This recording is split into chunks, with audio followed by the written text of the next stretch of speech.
kita punya kamar berantakan, itu tuh bukan sesuatu yang terjadi tiba-tiba. Key-nya itu adalah lu ngelihat sesuatu yang berantakan, you langsung do it saat itu juga, lu pindahin. Limitation kita cuma di otak, Betul. otak kita cuma segini. God has in store for us itu much bigger than our brain. So good. Orang-orang Jakarta Selatan itu tuh spendingnya paling gede. Iya. Gue baru tau, oh Jakarta Selatan tuh spending gede I loh. see. Jakarta Utara, Jakarta Barat, pelit-pelit ternyata. Di Indonesia tuh sebenarnya kita nggak perlu inovasi. Yang kita perlu adalah lokalisasi. Kita cuma sisa duit itu cuma buat 2 bulan gaji. Semua marketing di stop, semua expenses di stop, nggak ada lagi. Kita hanya siapin duit cuma buat gaji 2 bulan, abis itu kita lay off semua. Atau jual ke kompetitor. Gue meeting total 20 jam di ruang meeting yang sama. Nggak keluar. Jadi gue datang jam 8 pagi, gue pulang tuh jam 5 pagi. I think last valuation is around 3, something billion. The next 5 years is gonna be like the fastest advancement in technology that we've ever seen. Ini kita nggak ngomong 2 kali lipat, 5 kali lipat, we're talking about ratusan kali lipat. Kembali lagi di Vlognomics Podcast. Hari ini gue kedatangan seorang sahabat yang udah temenan selama hampir 10 tahun. Dan dia juga adalah investor, entrepreneur, dan dikenal sebagai co-founder dari Tiket.com. Please welcome Mr. Gary Undarsa. Halo Win. Thank you Ger, udah mau mampir, udah mau main ke Vlognomics Podcast. Mantap. Bisnis podcast yang masih merintis, tapi Gary Undarsa mau datang untuk support. Walaupun jauh ya. Walaupun jauh. Kita nggak kasih tahu area kita di mana, tapi jauh ya. Jauh pokoknya. Dan dibela-belain ke sini. Thank you so much. Keren. Ger, how are you? I'm good. Thank you. Lagi sibuk apa lately? I think kalau kerjaan selalu sibuk lah ya. Kerjaan. Lagi sibuk olahraga mungkin. Padel, pickleball apalagi? Tenis, ya kan. Ya mostly tenis, padel lah ya. Tapi itu kan pagi, ya, habis itu kan tetap ya, tapi kan tetap sibuk. sibuk ya. Jadi basically every day sekarang gue bangun jam 5, every single day. Jam 5. Jam 5 every day, pasti. Mungkin kecuali Minggu lah. Actually Minggu gue juga pagi, Sabtu lah kecuali. Pagi Ya. untuk Mostly buat olahraga karena gue I think the only time yang gak ganggu keluarga, gak ganggu kerjaan itu cuma jam 6 pagi. Karena sore ke malam udah family. Ya, sore ke malam either kerjaan atau keluarga atau ya itu views gitu kan. Ya, Makanya. betul. Untuk kerjaan mostly Tiket.com. Yes. At the moment ya. Yes, benar. Oke. Masih full time Sure. pastinya. So, Ger, kita kenal maybe udah hampir 10 tahun ya. 9 years? I think so, ya. 9 years. Udah lama Win melalui banyak hal. Betul. Iya. Dan Gary ini is not just a friend, ya udah kayak brother lah kita ya. Gue banyak minta masukan dari Gary in terms of banyak hal ya, beberapa aspek kehidupan juga. Betul. Dan he's a good friend and a good mentor and a good businessman juga. So hari ini kita bakal mengulik isi pikiran dari Gary Undarsa. Yes. Ya. So a lot of things kita bakal ngulik dari lu, Ger. Is okay? Siap. Your upbringing. Jadi Oke. your childhood. Soalnya kita pengen tahu kayak lu dari family background businessman kah atau apakah gitu ya. Soalnya yang gue tahu cuma lulusan Kanada. Ya. Mungkin Yeah. boleh share, Ger. Ya, so interestingly adalah keluarga gua itu actually hampir nggak ada yang businessman atau kayak business owners gitu. Karena my family itu sebenarnya banyak kan dokter, right? Bokap. Dari kakek gitu kan, bokap, nyokap pun ada education itu, tante lah apa segala tuh semua tuh rata-rata dokter. And then ya selain itu mereka bukan yang business owner bagaimana juga gitu ya, ada designer dan macam-macam gitu. Jadi prior to Tiket, so I actually have no knowledge of entrepreneurship sih sebenarnya. Oke. So I think it's a blessing juga. Jadi gue di Tiket itu benar-benar basically ya gue learn all of the experience, most of the experience itu dari Tiket. Tapi ya, but the good thing adalah yang menariknya, even though my family itu nggak ada yang business owners, tapi gue dari kecil itu sama my parents, especially my mom itu tuh cara dia ngedidik tuh agak unik menurut gue, ya kan? Jadi kayak misalnya contoh ya, gue lagi SD, dari SD itu kan kita dikasih uang jajan dong. Zaman dulu tuh kayak sehari cuman Apa? 500 pas Iya, gitu iya. ya, gila ya kalau pikir-pikir ya.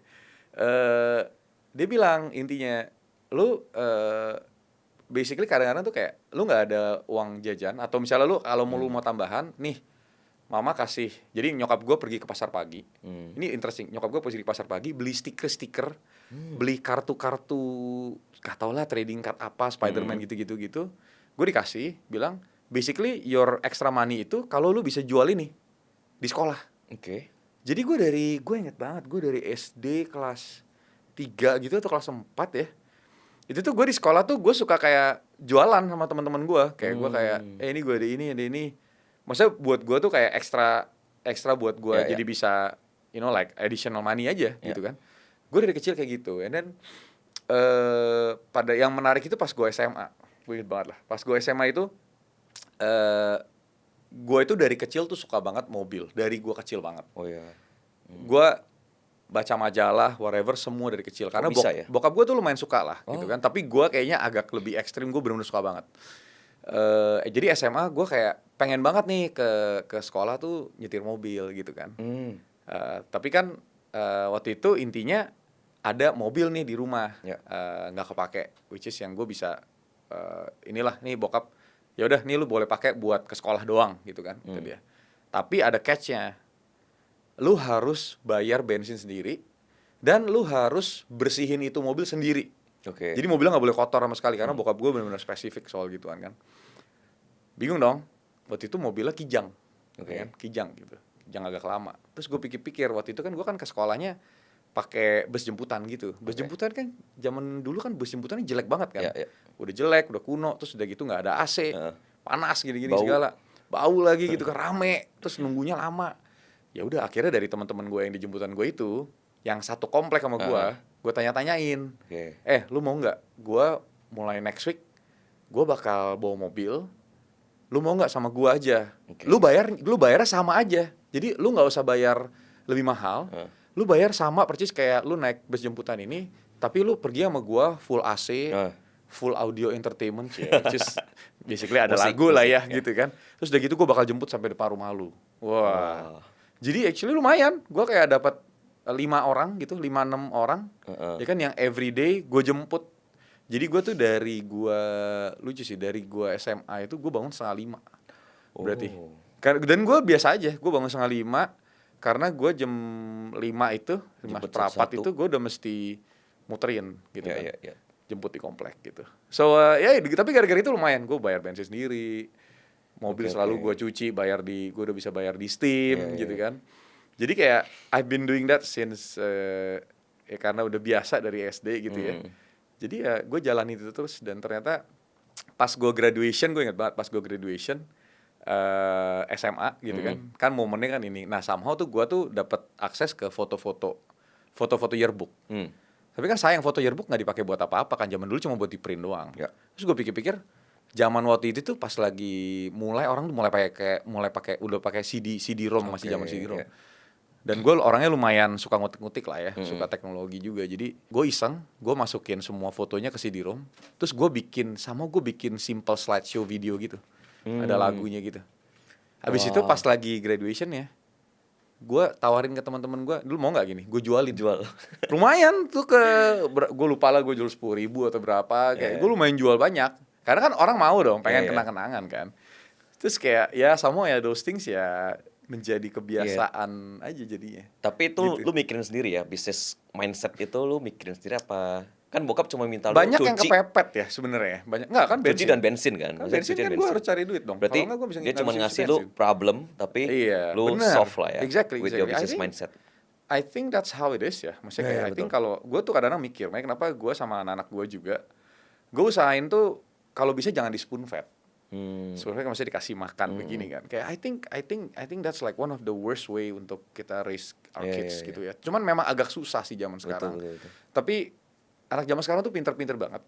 But yet gue usahain supaya somehow mereka tuh punya problem. Jadi mereka pengen sesuatu, mereka punya problem, and they have to solve by themselves.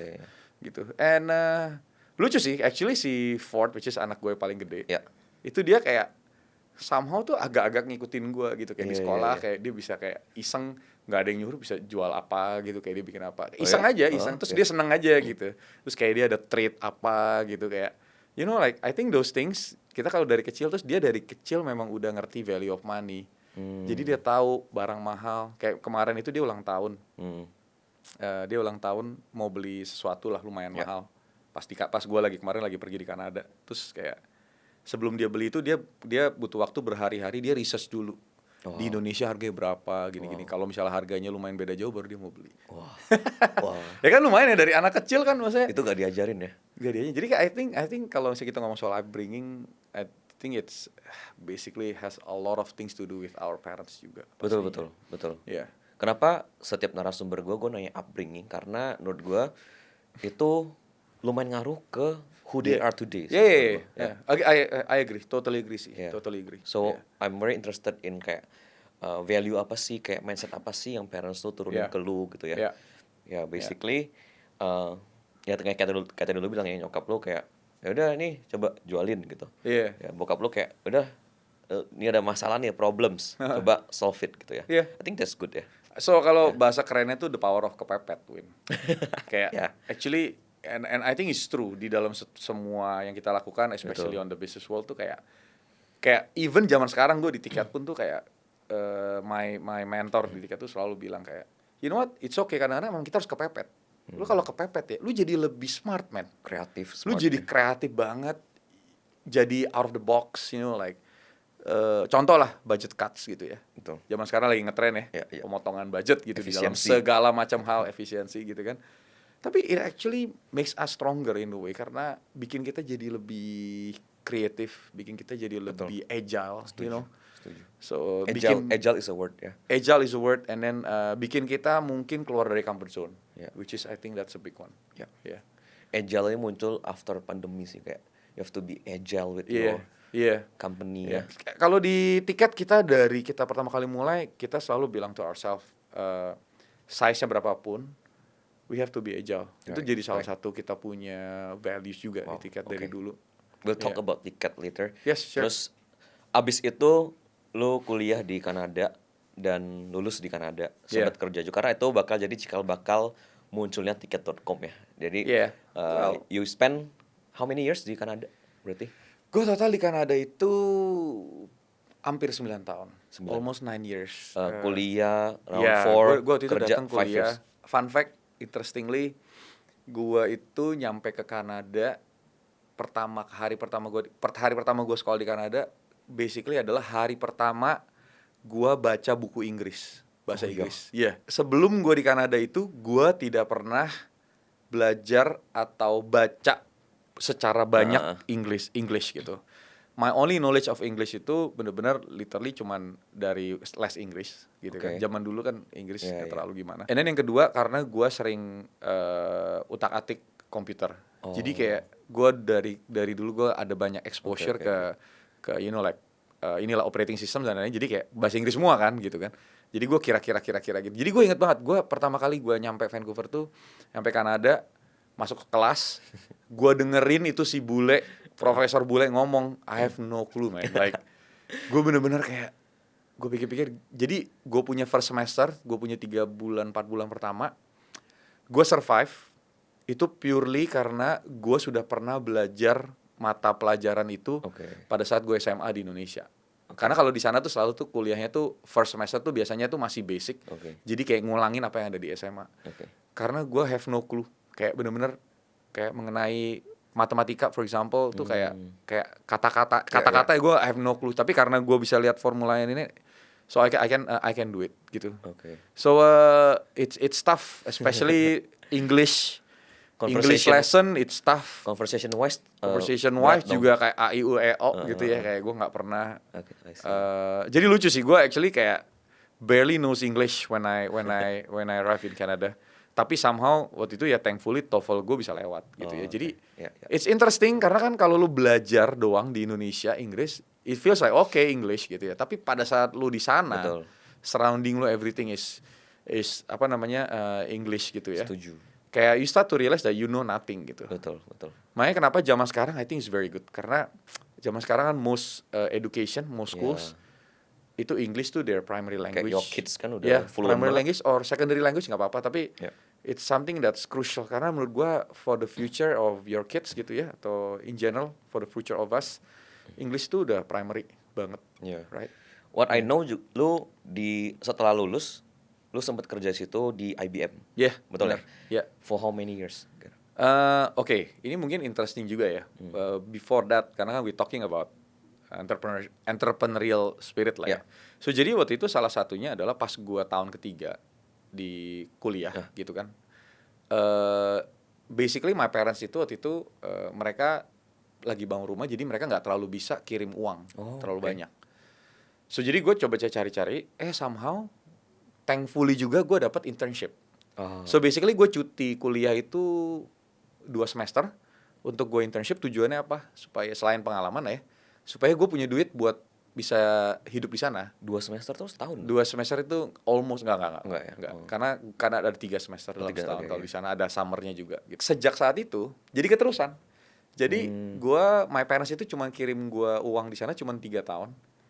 Gue tahun keempat gue basically bayar semua udah sendiri tuh, kayak tuition fee lah, tinggal, tempat tinggal, makanan dan lain-lain tuh gue bener-bener sampai gue kerja and ya udah sampai sekarang gitu. Karena I think one of my goals waktu itu adalah gue pengen banget untuk bisa financially independent dari my parents ASAP. Karena kan gue ada dua adik juga gitu kan. And gue juga nggak pengen ngebebanin my parents terlalu lama. Ya thankfully gue dapat chance di mana gue bisa cuman 3 tahun gitu. Dan ini lucu juga. I think kita memang harus lu kalau misalnya pernah dengar istilah, kenapa kalau misalnya orang yang kasar ya, kayak ini kita ngomong kasar ya, orang makin kaya, in general quote mereka makin hitungan, somehow makin berhitung gitu, makin pinter ngitung udah pasti. And karena kalau misalnya simpelnya adalah kayak any savings is savings, maksudnya kayak any savings you can actually use it for something else, right? Jadi gue dulu di Vancouver, gue ingat banget, gue itu survive di sana itu cuma dengan budget hampir 1.500 Canadian dollar waktu itu, which is cuman sekitar 9 juta per bulan. Itu living cost ya? Itu bukan cuma living cost, itu basically everything. Kayak termasuk mortgage apartemen gua, termasuk makan, any kind of needs yang gue butuh buat sekolah dan lain-lain. Mortgage apartment? Gila, iya gue ada mortgage apartment itu. Jadi nyokap gue DP-in di awal, tapi cicilannya gue yang iniin. Itu dari internship bisa? Waktu itu dari internship bisa. Jadi gue cuman 9 juta. Simple.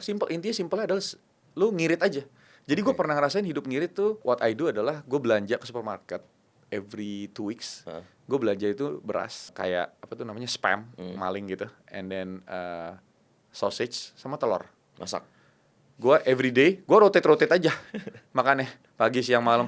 Pagi gue gak makan gitu kan. Jadi siang, malam. Gue rotate itu aja. Gue cuma makan di luar itu after church. Jadi setelah gereja hari Minggu siang. It's the only time gue makan luar. Dan gue tidak pernah belanja apapun selama gue di Kanada pas lagi gue sekolah. Nggak pernah. Jadi gue cuman beli baju atau gue beli sepatu kalau apa itu cuman pada saat gue balik ke Indonesia, which is every 1.5 years. Iya.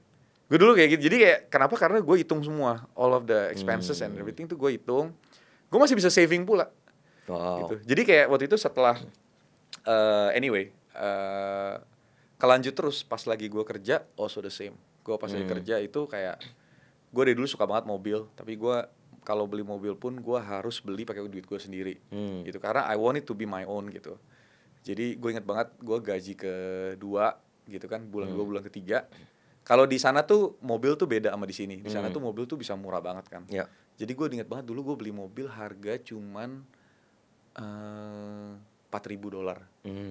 Mobil bekas, kilometer tinggi gitu. Tapi akhirnya gue berhasil beli itu tuh. Waktu itu gitu di kan. rupiah berapa tuh zaman itu? 4.000 kali 7 kali 8 berarti cuma 28 juta. 30 juta lah, 30 juta gitu kan. Sama insurance dengan dan saving lain-lain gue sebelumnya dan gue punya hasil dari kerjaan berapa bulan gaji, akhirnya gue bisa cover that. Tuh gue seneng banget. Another thing lagi pas gue di Vancouver, actually akhirnya kenapa gue sekarang salah satu passion gue kan otomotif kan. Dan itu sebenarnya dimulai dari pas itu. Jadi what I do adalah gue beli mobil gitu kan, gue seneng banget dan gue dalemin semua, gue research everything sedalam-dalamnya, gue kerjain mobil itu sendiri semua, gue servis semua sendiri, gue upgrade semua sendiri dan lain-lain. Akhirnya gue jual untung, and then abis itu gue upgrade ganti mobil, I do the same thing all over again. Gue kayak research di internet dan lain-lain. Gue kalau research tuh dalam banget, Win. Gue bener-bener kayak misalnya kayak I know. mobil gitu ya, BMW seri 3 tahun berapa, gue bakal dalemin everything Sampai history ya kan? dalam-dalamnya, sampai historicalnya, reason kenapa di build, mechanical guideline, market value, terus forumnya, and then mereka punya clubs dan lain-lain. Gue coba try to understand what's going on with this particular thing gitu, dan gue dalam banget. I do that. Jadi gue selama di Vancouver, gue inget lah, gue kerja itu kan 4 tahun. Gue kerja 4 tahun kan sebelum gue for good. Itu gue ganti mobil itu 6 kali. Mungkin Kayak gitu terus 5-6 kali. Iya. Kayak gitu. Makin lama makin keren mobilnya sama mobilnya makin jual, keren beli iya. lagi, upgrade jual. Dan gue dulu di apartemen gue tuh, di gudang gue tuh udah kayak bengkel. Jadi gue punya segala macam alat, gue beli gitu. Dan gue lumayan gila juga sih. Gue kerja ngurusin mobil itu dari jam 11 malam sampai jam 3 pagi. Itu gue kerja rapi-rapi mobil gitu biasanya. Ya, on a side note buat yang Yeah. nonton Nomics, Gary ini car enthusiast, bukan enthusiast lagi, apa ya namanya? Antusias lah. Enthusiast. Apalagi bro. Car obsessed. Iya, lumayan. Gue lumayan suka sih. Tapi udah lebih dari entusias sih, karena kalau yang pernah ke rumahnya Gary, ya itu udah kayak showroom bengkel, banyak ban, apa tuh namanya? Velg yang digantung-gantung. apa ya, macam-macam ya. Terus alatnya banyak dan benar-benar di research yang benar-benar spare part itu impor dari luar gitu. Iya, Yang gue selalu beli sendiri. yang dan harus original Very dan specific. very specific Yes. gitu. Kalau Jadi, gue ada sebutannya, Win. apa? Sebutannya adalah automotive. Oh, ini Jadi bukan otomotif tapi automotive. ah, Karena gue suka banget, karena gue orangnya sangat visual. ya. Jadi gue tuh ngelihat semua itu, gue ngelihat sesuatu, gue langsung bisa lihat kayak ini bakal bisa bagus nih. Ini bakal bisa gini, bagusnya di mana, jeleknya di mana, kira-kira mesti diapain. Gue tuh punya that sense dari nyokap gue, karena nyokap gue orang desain banget kan. Nyokap gue tuh orang visual banget. Iya. Jadi gue belajar di sana. Jadi every time I do that, gue ngerasa mobil itu is not just a car. I mean like it's an art buat Iya, gue. iya. Jadi bukan cuma beda gitu jadi bukan liatnya. cuma lu ngerti upgrade, tapi lu kayak taste-nya juga kayak ini harus. Karena menurut gue, ya money cannot buy taste. I think itu udah sangat terbukti Setuju. banget. And I think that's what I do with my cars lah. Maksudnya sama hobi-hobi gue ini kayak, I think taste is number one. It doesn't have to be super expensive. Ya. Tapi taste itu bisa elevate Ya. the value. Setiap kali gue mau masuk ke suatu tipe hobi, tipe mobil, tipe motor atau apapun itu, gue biasanya gue impor semua buku-bukunya dulu, buku-buku referensi, buku-buku historical, gue beli banyak. Usually lumayan in advance. Jadi kayak for example, gue dulu mau Vespa gitu kan, gue mungkin kayak 6 bulan sebelumnya gue udah baca semua. Yang paling ekstrim itu Porsche gitu. Gue dari dulu suka banget Porsche, but it's expensive. Jadi gue actually udah pelajarin Porsche tuh kayak maybe like 4-5 tahun sebelum gue actually bisa beli gitu kan. You finally own a Porsche warna biru Finally. Ya, ada beberapa sekarang. Ada beberapa. Wow. Kan gua mau Another discussion. Gua mau main ke rumah lo ya abis ini ya. Iya. Yeah, but again, I mean like kalau lu bisa ngelihat itu sebagai kenapa another reason kenapa I do that, karena everything I do, especially those things, gue tuh nggak mau buang duit. Ya. Jadi kayak kalau bisa, gue apapun yang gue beli itu kalau bisa itu bukan sesuatu yang hilang. Ya. Gitu. Jadi semuanya itu gue tahu punya value, dan apapun yang gue masukin ke sana itu semua gue punya catatannya, bro. Jadi gue benar-benar punya every car, everything yang itu tuh gue punya catatan detail sekali, apa yang gue beli, apa yang gue pasang, apa yang gue lakukan, rupiahnya ada semua. Jadi value-nya itu gue bisa keep track. Oh, mobil A gitu kan, for example, oh gue udah keluar, gue mobil harganya segini pas gue beli, gue udah keluarin spare part segini, gue udah keluarin service segini, gue udah keluarin upgrade segini, total sekian gitu kan. Nah, pada saat itu pun juga gue lihat nih value-nya make sense gak ya sama market sekarang gitu kan, gue research juga. Dan kalau misalnya make sense, kalau misalnya sama tuh gue tuh jarang banget actually jual mobil, tapi a lot of people just come and nawar aja, atau mungkin ada yang pengen pas lagi itu, and then ya udah kalau harganya pas, why not? Ya gitu sih. Jadi gue ngerasa itu it's an asset buat gue. Dan satu yang gue pengen highlight adalah this is one of the characteristics of someone successful lah ya. Menurut gue kayak apa yang lu beli, lu catet secara detail dan lu tahu value-nya. Yes. Itu bukan cuman buat hobi, tapi di kerjaan juga sangat membantu. Sangat penting. Ya kan? Kayak gue selalu bilang kayak I think records, good accounting, you know, like good audit is key. Nanti pas kita bahas tiket, maybe we can discuss that. Tapi intinya adalah lu nggak akan tahu lu bisa jual berapa, lu nggak akan tahu value sesuatu itu berapa kalau lu nggak punya detail records of it gitu. Ya. Jadi kayak gue kalau kasih lihat lu my phone, gue pakai Evernote gitu. Gue punya buat setiap mobil itu atau buat setiap barang yang gue beli itu gue punya notes khusus. Bukan cuman tulisan tapi actually foto atau screenshot dari semua bukti pembayaran dan semua bukti yang dipasang. Jadi gue punya records gue tuh kayak gila, gue punya ratusan notes, man. Terlihat dong. Hundreds, yeah. Buat Simple, tapi key-nya adalah you have to make it simple. Karena kalau lu nggak simple, lu bakal males. Misalnya contoh deh, gue habis transaksi, gue habis beli spare part gitu kan online. Gue langsung pada saat itu juga gue screenshot, and then gue buka Evernote, and gue masukin langsung, gue taruh tanggal, gue cuma taruh tanggal hari ini, masukin screenshotnya sama gue taruh jumlah value rupiahnya. And then abis itu gue punya summary di atas, which is yang buat nambahin semua total harganya gue tambahin lagi gitu. So that's what I do. Jadi kayak gue selalu tahu total yang gue udah keluarin tuh berapa. Jadi make sense atau enggak? It's a good lesson sih. Iya, Jadi kalau abis lo beli langsung aja. Langsung. Pokoknya nunggu lagi. do not delay. I think in this case, males. I think lesson in life juga adalah kayak as much as you can tuh do not delay. Kalau gue selalu punya example itu, gue orangnya agak OCD kan. Jadi gue orangnya tuh nggak bisa ngeliat barang berantakan. Menurut gue kita tuh kayak kita punya kamar berantakan, itu tuh bukan sesuatu yang terjadi tiba-tiba. Benar nggak bro? Benar. It's not suddenly berantakan, enggak gitu.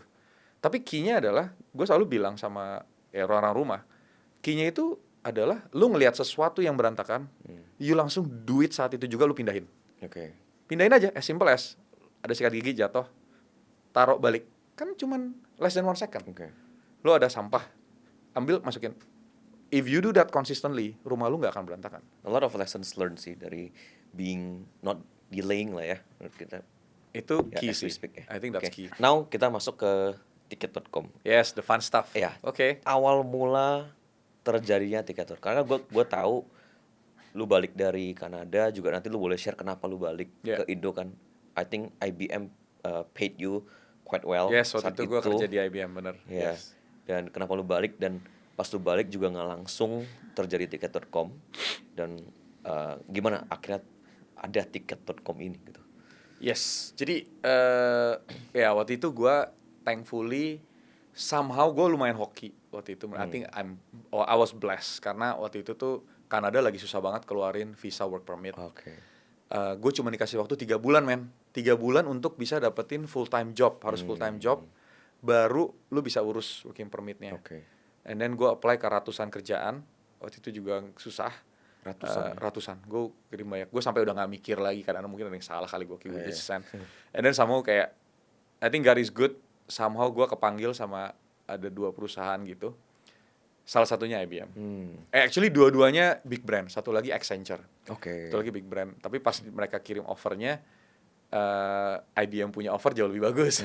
Jadi akhirnya ya udah, I just take the IBM lah gitu. Tapi nah menariknya adalah gue di sana. Jadi dulu itu pas gue SMA gitu. Jadi gue tuh sama tuh Tuhan tuh selalu kasih gue tuh kayak some kind of dreams gitu. Jadi kayak gue pas SMA tuh sama gue ada feeling di mana gue nggak tahu ya itu dreams atau apa, pakai kayak vision, in a way kayak vision di mana you know what, Ger, lu nanti one day lu bakal kerja in a big company, big building, and then lu bakal punya meja lu, depan lu tuh ada jendela, and then lu bisa lihat a view of the city or whatever. Itu beneran terjadi, men. Kayak iya. Jadi bener-bener kayak ada di gedung. Satu kan big companies, which is gua nggak nyangka ternyata di Kanada gitu kan. And then sana, and then the view are also very nice di sana di kantor gua gitu kan. Ya sama itu kayak sesuatu yang lu dream of sometimes bisa manifest gitu. Pas lu lihat kayak ini. Gua kadang-kadang mikir actually gila loh. Tuhan tuh bisa arahin sampai ke sana. Bahkan dari awal tuh gua nggak pernah kepikiran untuk kuliah di luar negeri aja, nggak. Dan at that time juga memang mepet banget my parents kan. Jadi at that time it was hard, it was a tough time for us untuk gue bisa sekolah ke luar negeri. Makanya kenapa I try to really appreciate that opportunity gitu loh. Ngerti gak sih? Somehow ya timing dan Tuhan punya guidance tuh bisa pas. Nah anyway, fast forward dikit. Sorry, kita garis bawahi dulu power of manifestation tadi ya. That's powerful sih. Yes, kayak kadang-kadang kayak sometimes kita punya dreams atau kita punya vision gitu ya. kita jangan kecilin sih, maksud gue Yeah. kayak kita jangan ngerasa kayak nothing lah, Kayak nggak apa, mungkin lah nggak gitu. mungkin lah. You know what? Actually from my experience, at least a lot of those dreams Came apparently true. bisa came true, Even bigger. and sometimes even bigger. That's true. In a lot of ways yang kita nggak bisa imagine, you Right. know. Kadang-kadang kita terlalu mikirnya terlalu detail. So good. But you know what? I think Tuhan punya rencana yang jauh lebih gede daripada pikiran. Gue selalu bilang kan kayak actually kita punya limitation tuh simple, Win. Limitation kita cuma di otak, Win. Betul, betul. Otak kita cuma segini, right? I mean like actually what God has in store for us itu much bigger than our brain. So good. Simpelnya begitu aja kan. So jadi kayak do you want to rely on your brain or do you want to like rely on Creator. satu your brain, you put it there, but also you also have that advantage yang jauh lebih gede daripada your brain, Oh, iya, which betul. is the creator itself gitu Iya, kan. iya. Jadi so yes, I think pada saat kita punya some kind of vision, kita tuh jadi punya semacam target. Tapi targetnya bukan hard target, bukan kayak yang lu maksa gitu, tapi kayak sesuatu yang kayak you know what, I think I can be there. I think gue one day mungkin gue bisa di situ Oke. gitu. So ini sama kerjaan gue di IBM. Even pada saat gue mau for good juga sama. Tadi lu mau share fun fact. Yes, Lupa. waktu itu pas gue di sana itu hidup gue lumayan udah comfortable karena satu gue berhasil beli apartemen gitu kan sendiri, and then gue punya hobi mobil dan lain-lain juga oke, walaupun ini kita juga jalanin semua sendiri, and then gue di sana juga punya community yang bagus, ada gereja juga waktu gue di sana, and then aktif juga gitu kan. Jadi gue actually udah mikirin banget, oke, ini gue tinggal di sini, gue udah mulai siapin. Gue waktu itu actually gue apply buat permanent residence card PR. Gue tuh berusaha apply tuh nggak bisa. Maksudnya kayak sama tuh kayak timingnya nggak pas dan requirementnya nggak ada. Sampai gue literally gue tahun ke-8 gue baru apply. Akhirnya dapet di tahun ke-9. Oh, dapet akhirnya. Fun fact-nya adalah kartu itu hanya applicable, hanya gue pakai cuman dalam waktu cuman 6 bulan doang. Karena 6 bulan kemudian gue for good. Oke. Jadi kadang-kadang gue bingung juga nih, Tuhan nih gue udah lama-lama di Kanada gini. Gue dari dulu pengen banget jadi PR, gue pengen banget jadi citizen Kanada gitu ya. Pas gue dapet, sama yang Tuhan siapin buat gue beda ternyata. Gue disuruh for good, man. Jadi reasonnya simple banget kenapa gue for good tuh menurut gue is quite simple. Waktu itu hidup gue udah enak, udah comfortable lah. Yeah. Gue bisa lihat, oke, gue akan kayak gini lah berapa puluh tahun ke depan, bla bla bla dan lain-lain. Gue udah enak juga ya kalau tinggal di sini gini. Gue udah mulai pikirin semua, everything is good gitu kan. Actually bokap gue berapa kali bilang ke gue lah waktu itu kan, Ger, lu nggak mau coba balik ke Indo lebih, karena gue tuh jarang banget balik ke Indo. Kalau balik Indo tuh cuma 2 minggu bro. Jadi benar-benar kayak turis, ketemu parents, bla bla bla bla, ini belanja out. In and out aja. Jadi gue nggak pernah actually understand how Indonesia works at that time setelah 9 tahun itu kan. Bokap gue udah bilang, ini Bapak lihat banyak nih yang anak-anak muda balik sukses-sukses. Waktu itu jadi trader batubara lah, apalah zaman-zaman waktu itu kan. Gue nggak pernah mau, apaan, repot lah di Indonesia. I mean, I always feel like Indonesia terbelakang, and then like semuanya ribet, and then like gue nggak ngerti juga cara kerjanya gitu kan. Nggak lah, terus setiap kali gue balikin, yang gue paling bete tuh selalu setiap kali gue balik ke Indonesia, Win, nyampe di Bandara Soekarno-Hatta, I notice sesuatu. Apa? Yaitu adalah jalanan di Indonesia dan trotoar di Indonesia tuh jorok banget, kotor kayak coklat-coklat gitu kan. Nah itu sesuatu yang gue dari dulu tuh terganggu sekali zaman dulu. Nah jadi gue ngerasa kayak nggak mau ah. But until one day, again gitu, gue dikasih kepercayaan, gue suruh bikin event di Vancouver. Gue diminta bikin event 1.500 orang. Tapi waktu itu lucunya nggak boleh buat orang Indonesia dong, jadi campur lah waktu itu. Nah, karena pembicara dari Indonesia, harus ada satu setel lagu kebangsaan Indonesia lah. Yang lucunya gue tuh lupa lagu apa. Tapi intinya it has something to do with like tanah air, apa gitu-gitu kan. Gue yang bikin acara, gue yang nyetel lagunya, gue yang nangis. Jadi pada saat itu lagu diputer, gue nggak tahu gimana, kayak gue nangis parah. Kayak I mean like it just strikes me here. Dimana kayak di situ tuh Tuhan bilang ke gue, atau again kasih that vision, dimana kayak simple banget dia bilangnya. Kayak dia bilang gini, Ger, lu actually di sini lu udah nyaman gini-gini segala, lu udah dapet your skill, lu udah sekolah, lu udah bisa kerja gini-gini. semua tuh karena your parents itu kerja banting tulang untuk dengan rupiah. Semua lu dibayar dengan rupiah, Right. dengan Indonesian rupiah. Ah. Tetapi setelah lu punya skillnya, setelah lu lumayan udah mulai ada income dan lain-lain, lu tidak pernah ada kontribusi sama sekali Wah. terhadap Indonesia. Oh. Gue digituin, kayak gue di sini pas gue denger tuh lagu, kayak lu notice gak sih, lu tuh cuman taking away, lu tuh cuman ngambil doang dari Indonesia, Iya, but you iya. never give back. Wow. Gila ya men, gue gituin, gue nangis banget loh waktu itu. Wow. Just because of that one song, sampai sekarang gue lupa lagunya apa, karena gue nggak fokus sama lagunya jadinya kan. Itu turning point lu ya. Turning point banget. Gue langsung kayak ngerasa digitak gitu kan. Kayak nah another part lagi yang gue dikasih gini. Kalau lu tinggal di Kanada, lu tinggal di Vancouver, lu bakal enjoy your life. Oke lah, kehidupan lu bakal oke sih, not too bad. Tapi lu only matters to yourself. Maksudnya kayak what you do is just for you. Iya. Ya kan? Kayak lu dapat duit, beli rumah lebih bagus apa whatever gitu Iya. kan. Tapi kalau lu balik ke Indonesia, I can promise you, which is God in a way lah ya, gue berasanya tuh Tuhan gitu ya. I can promise you that lu bakal bikin dampak kepada the whole country. Wow.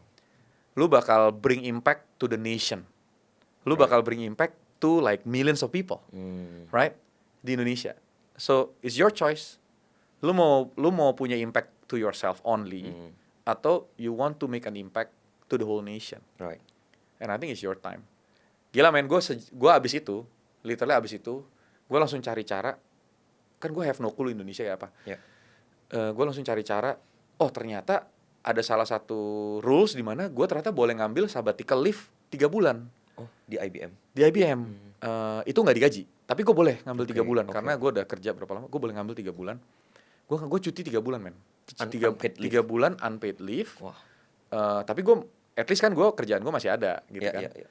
Enggak sih. Actually gue sempat sebulan pertama kerja. Jadi gue kayak setengah kerja, ada kerja remote-nya dan lain-lain gitu lah waktu itu ya. Tapi ada cutinya juga.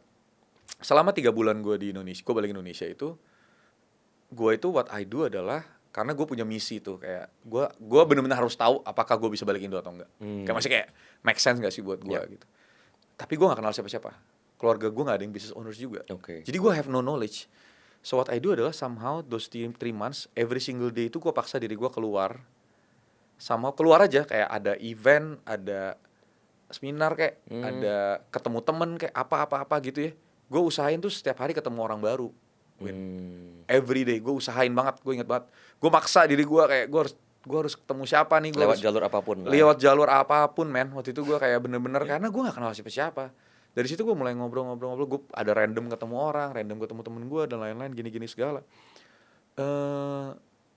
Somehow gue makin lama makin understand kenapa Tuhan suruh gue balik ke Indo. Karena kayak ternyata Indonesia tuh punya potensi yang luar biasa. Right. Besar gitu kan. Gue ketemu temen gue, dia bikin a digital agency waktu itu, one of its kind di Indo. Ini lumayan sukses. Dan menariknya waktu itu digital Indonesia tuh baru mulai ngerti digital. Betul. Itu ada tahun 2010 akhir. Baru banget. Jadi Indonesia benar-benar baru mulai ngerti digital marketing, ada sedikit-sedikit. Social media mulai ada sedikit. You know, like orang mulai ngiklan di internet. Itu 2010. Gue kayak, gue kan lumayan paham ya gini-ginian. Maksudnya kayak walaupun gue nggak paham semua, tapi at least gue punya knowledge kan di teknologi gitu kan. Ya udah akhirnya kayak gue decide, terus sama gue ketemu teman-teman gue, yaudah kita bikin project bareng yuk, nih mau ngapain gitu kan, ada sesuatu project yang gue mau jalanin. Langsung gue balik ke Vancouver. Ini agak crazy. Gue langsung decide gue balikin Vancouver. Gue itu gue langsung beli tiket gue untuk for good juga. Jadi gue cuman kasih diri gue waktu 2 minggu di Vancouver. 2 minggu doang di Vancouver. Resign dan everything. Gue harus jual apartemen gue, which is I did. Gue jual my apartment. The first person yang datang, technically the third day gue di Vancouver, itu gue langsung sold my apartment with good price. And then abis itu mobil gue within the first week langsung kejual juga. And then abis itu dalam waktu seminggu ke depannya itu gue jual semua isi apartemen gue jual sampai karpet, kaca, sofa, pajangan, semua kejual cepet. The only thing yang gak kejual itu cuman kasur, which is gak boleh karena kasur emang gue emang gak boleh jual kalau di sana. Oh gitu. Ya kan? Jadi gue cuman last week tuh gue cuman tidur di kasur sama gue cuman ada 4 koper. Jadi gue 9 tahun di sana, gue bawa pulang tuh 4 koper. Iya, gue bawa pulang 4 koper.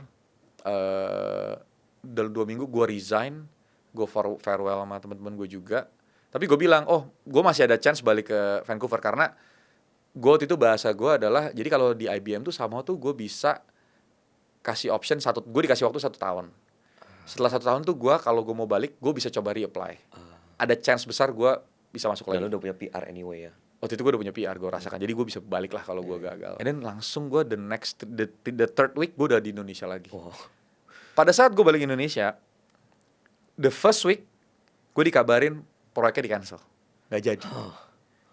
Jadi gue udah for good, gue udah jual gue nyampe Indonesia, the first week, kayaknya kita nggak jadi nih, soalnya feasibility study-nya kayaknya kurang gitu bagus. Maksudnya kayak ternyata nggak cocok untuk kita jalanin sekarang, you know, like marketnya masih belum ada gini.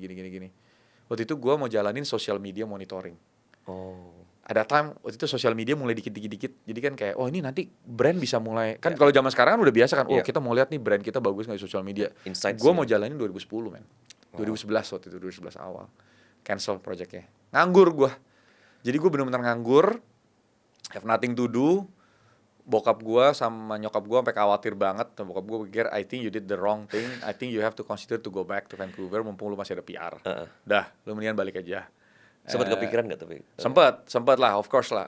Tapi gue tetap paksa diri gue untuk selalu keluar everyday. Gue coba usahain ketemu teman dan lain-lain, ketemu orang-orang gitu kan. Thankfully, somehow ada nyokapnya teman baik gue, which is dia tuh dulu tuh CEO-nya Metro Department Store. Ngeliat gue kan, dan dia kenal gue karena gue dulu pernah bantuin anaknya pas di Vancouver. Gue bantuin dia, urusin dia kayak apartemen whatever gitu. Ger, udah kamu nganggur, kamu kerja sama tante aja. Jadi akhirnya gue punya first job di Indonesia adalah gue jadi analis di Metro Department Store. Analis di belakang layar, literally di komputer lah gitu ya. Gue ngeliatin data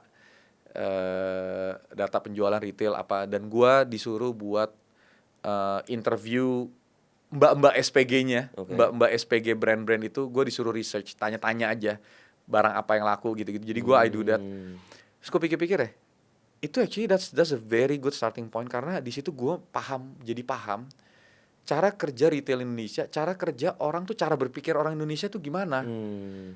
Jadi ternyata gue tuh baru tahu kalau di department store atau in general retail, setiap mall, setiap tempat itu tuh ternyata barangnya beda, Win.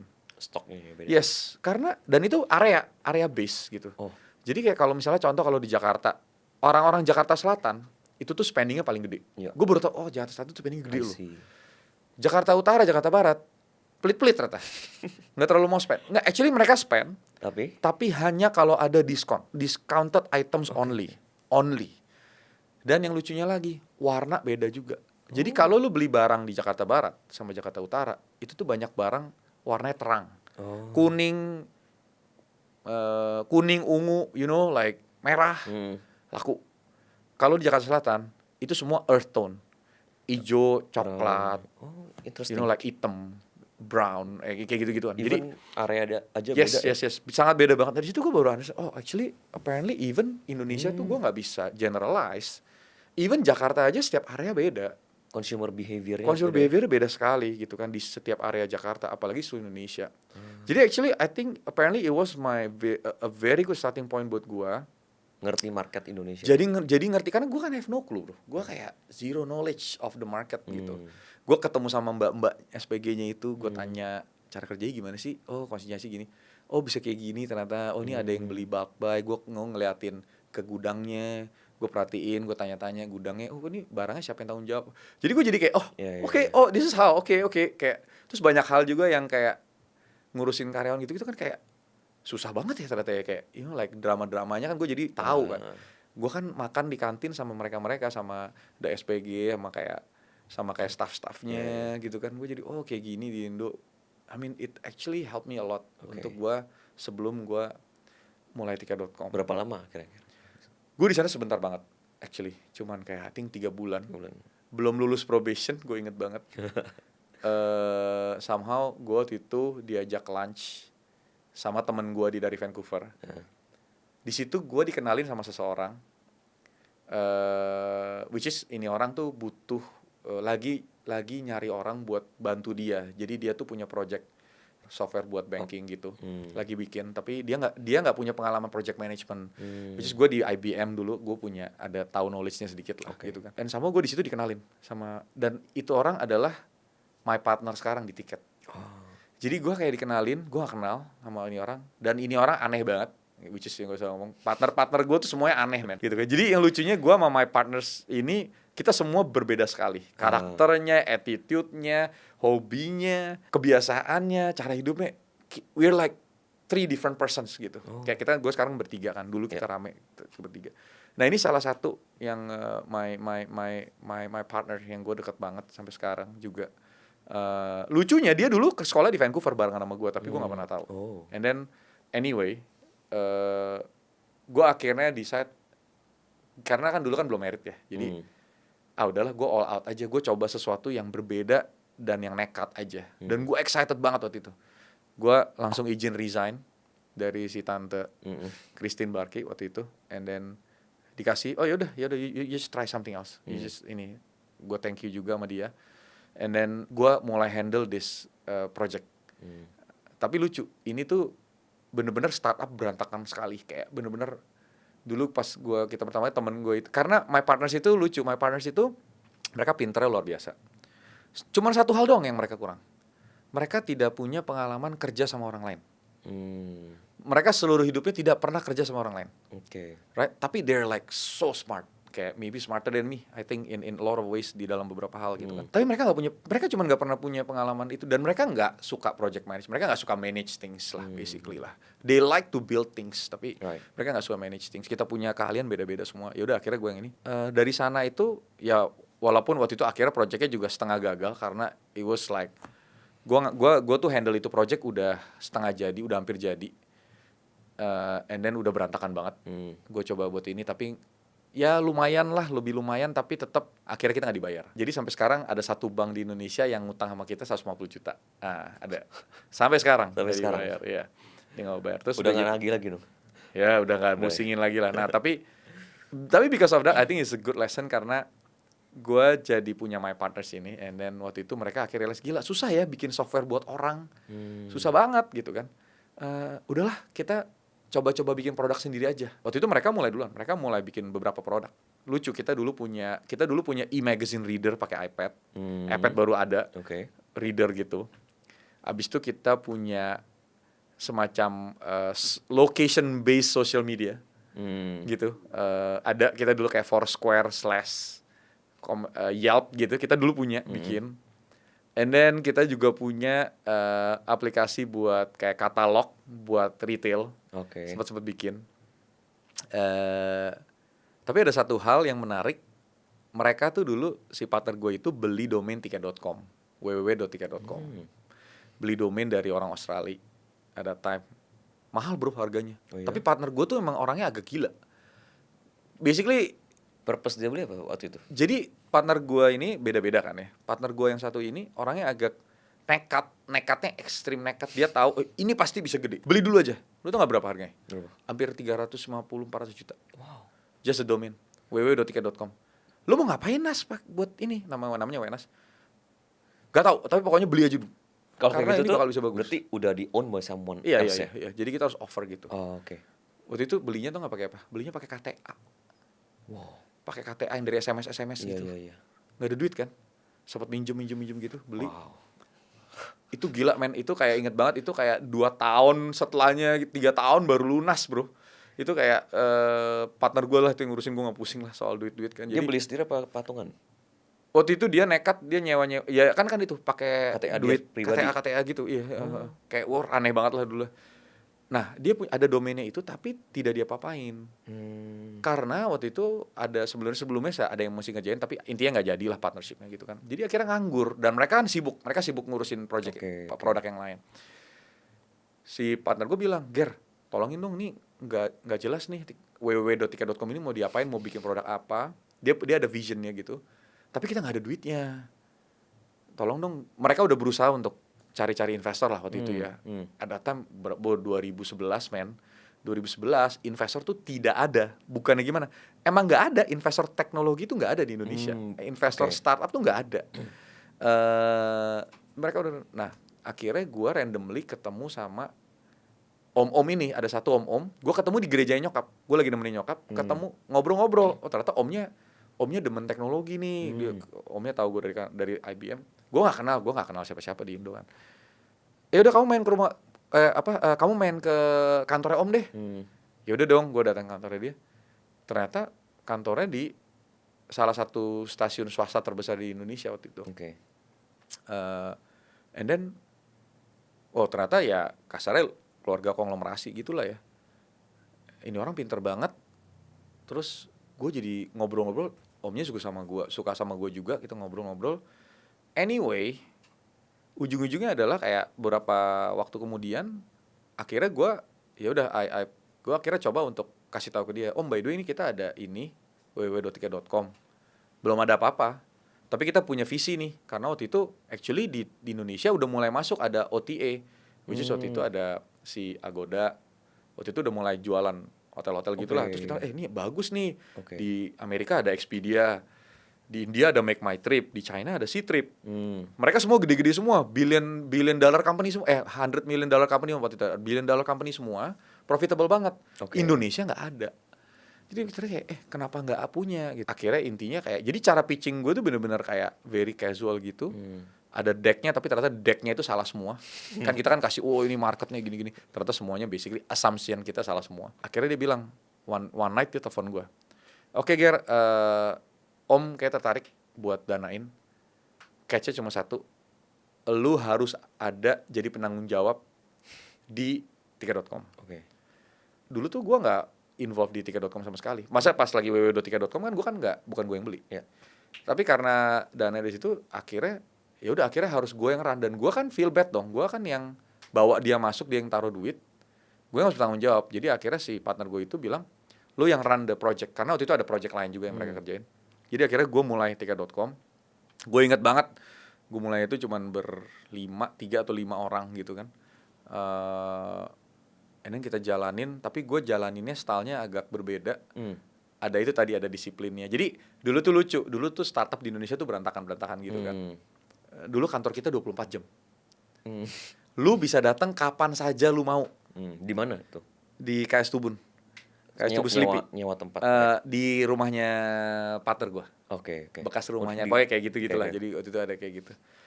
Jadi ada karyawan datang jam 9 malam bro. Pulang jam 6 pagi. Ngapain? Katanya sih kerja, tapi gue nggak tahu. Jadi kayak random banget, orang bisa masuk jam 3 sore. Belum ada sistem. Wah, kan ya gitulah. Akhirnya karena kan style-nya seolah-olah kan kayak ini. Masih ini random banget. Nah, waktu itu akhirnya yang gue terapin adalah ini kayak gini nih. Tapi kan ini kan tiket.com kan salah satu tim di sana kan. Untuk di tim tiket.com, gue nggak mau. Gue maunya lu maksimum jam 10 pagi lu harus udah di kantor. Jadi gue ada kayak golden hour gitu lah. Lu terserah mau datang jam berapa, tapi jam 10 sampai antara jam 10 sampai jam 4 itu lu harus di kantor. Other than that, lu bisa atur sendiri jadwalnya. Reasonnya kenapa? Karena menurut gue kalau kerja itu lu harus ketemu orang. Apalagi pada saat lu building sesuatu, building something tuh kan, you know, like you have to put a lot of focus kan gitu kan. Lu harus kerja sama gitu loh. Jadi kita actually do that.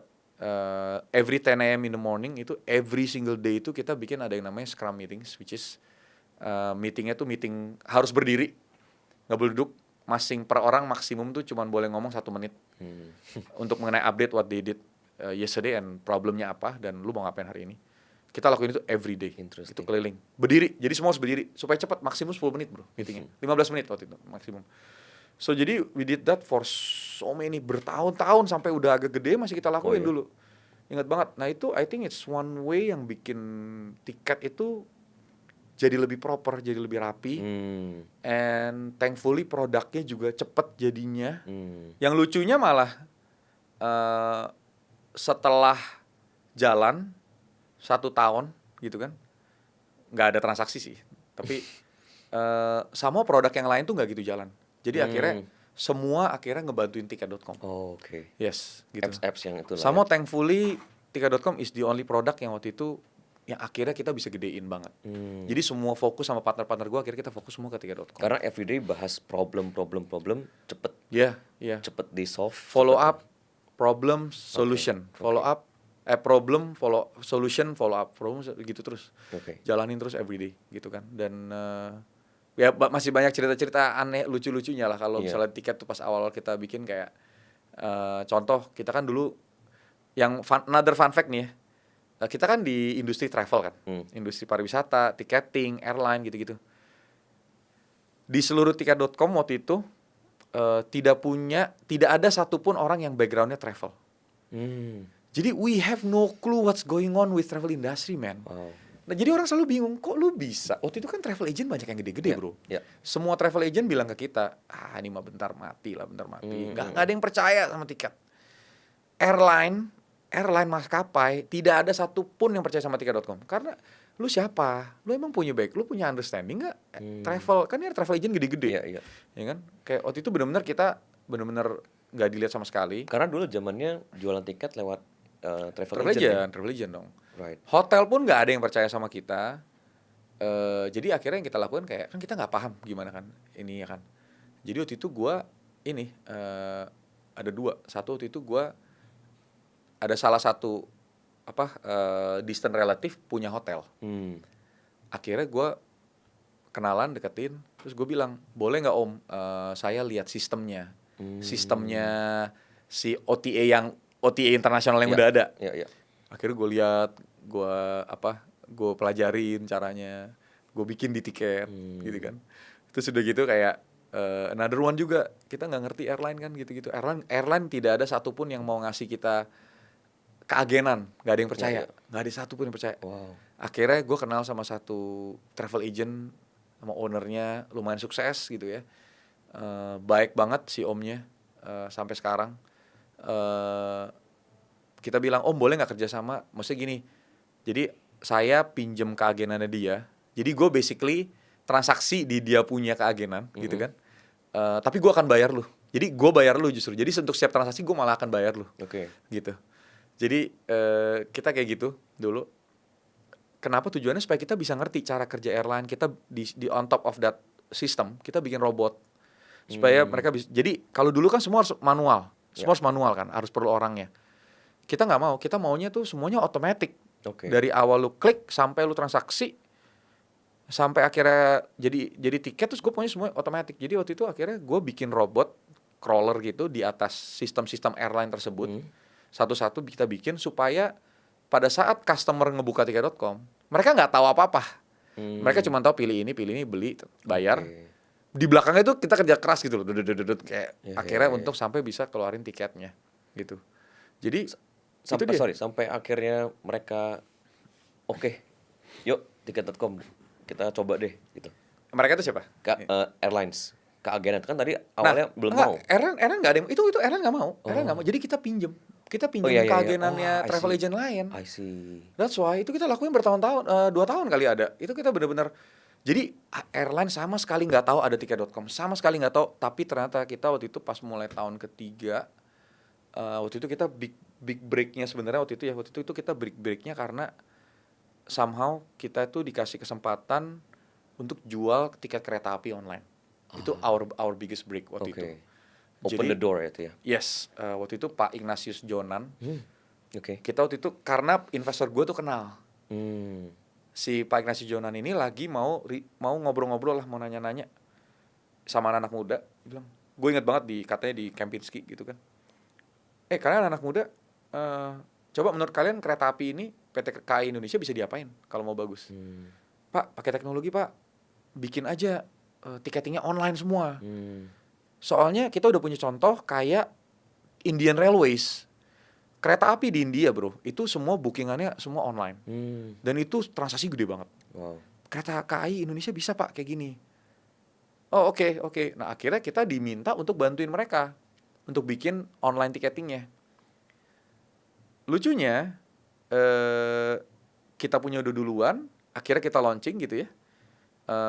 Dan ini akhirnya di sini kayak dimana kayak menjadi suatu yang big deal buat gue karena gini, dulu tuh kereta api kalau orang mau lebaran, orang tuh harus beli dari calo, orang harus nginep tidur di stasiun untuk bisa dapetin tiketnya. Beli loket ya. Beli loket, ditipu, banyak banget penipuan ya kan.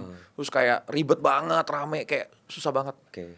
Waktu itu pada saat kita launching online ticketing, Pak Ignatius Jonan soalnya support banget kan. Dia bilang kayak ini adalah tahun pertama di sejarah Indonesia di mana orang Indonesia beli tiket kereta api buat mudik tanpa harus ke calo, tanpa harus antri, tanpa harus nginep-nginep di stasiun. Wow.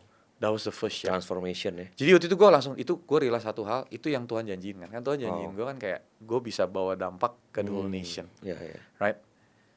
And quite literally waktu itu tiket.com kita transforming the whole train industry within a night, quote-quote gitu ya. Iya. Dan masyarakat Indonesia lebarannya berubah banget. Sejak saat itu bener-bener bro, sampai sekarang cara orang untuk mudik beli tiketnya itu berubah total because of that. Oh, you are revolutionizing the industry waktu itu. Jadi gue kayak gila. Nah gara-gara itu kereta api, nama kita mulai jalan. Nah tiket pesawat akhirnya kita mulai bisa jualan kan. Tapi waktu itu maskapai belum percaya. Jadi kita pakai kagenannya travel agent lain. Kita mulai jualan di website kita. Dalam waktu 1 tahun naik transaksinya. Jadi maskapai nggak ada yang tahu tiket.com tuh salesnya banyak bro. Nggak ada yang tahu karena di sistemnya mereka nggak lihat tiket.com. Mereka lihatnya travel agent lain. Akhirnya 2 tahun jalan kalau nggak salah tuh gimana, kita bawa datanya. Kita bilang, by the way Pak, transaksi segede ini sebenarnya dari tiket.com. Transaksinya dari tiket.com. Boleh nggak kita kerjasama sama Bapak langsung, sama airline langsung. Akhirnya satu-satu mulai dibukain. Lama banget bro. Itu kita contoh lah, sama Garuda Indonesia itu kita butuh waktu 4 tahun. Dan itu pun juga karena akhirnya ada salah satu pejabatnya waktu itu, dia backgroundnya teknologi, backgroundnya e-commerce. Jadi dia percaya sama digital. Akhirnya kita dikasih kepercayaan gitu. Sampai ya thankfully sampai sekarang gitu kan. Zaman itu tiket.com udah make money Gar, dari yang KAI itu. Oke, jadi kita itu sebenarnya gini, secara prinsip tuh kan kalau mungkin go back lagi. Kenapa sih gue mulai tiket.com? Kenapa kita tuh akhirnya seriusin di tiket.com? Karena waktu itu my partners discuss kan. Waktu itu kan nggak ada e-commerce, nggak ada bro, nggak ada kompetitor, nggak ada apa-apa. We were one of the first lah. Waktu itu ada beberapa startup baru mulai, Tokopedia baru mulai, Blibli baru mulai. Tapi di luar sistem online OTA udah ada. Jadi waktu itu kita sebenarnya simpelnya adalah di Indonesia tuh sebenarnya kita nggak perlu inovasi, yang kita perlu adalah lokalisasi. Jadi localized. Jadi kita copy and paste. Kita copy apa yang ada, kita paste, tapi paste-nya ini kita localize dengan Indonesian punya kebutuhan. Contoh pembayaran lah, produk dan lain-lain. Nah, waktu itu tuh kenapa kita mulai tiket.com? Simple. Di tahun 2011 itu Indonesia beda banget. Satu, pengiriman logistik itu nggak ada yang reliable man. Jadi gue udah bilang, pokoknya lu jangan ada kirim-kirim barang. Mabok lu, gue bilang, nggak ada sistemnya sama sekali 2011. Kedua, kita nggak punya dana. Jadi kita nggak punya dana buat beli inventory.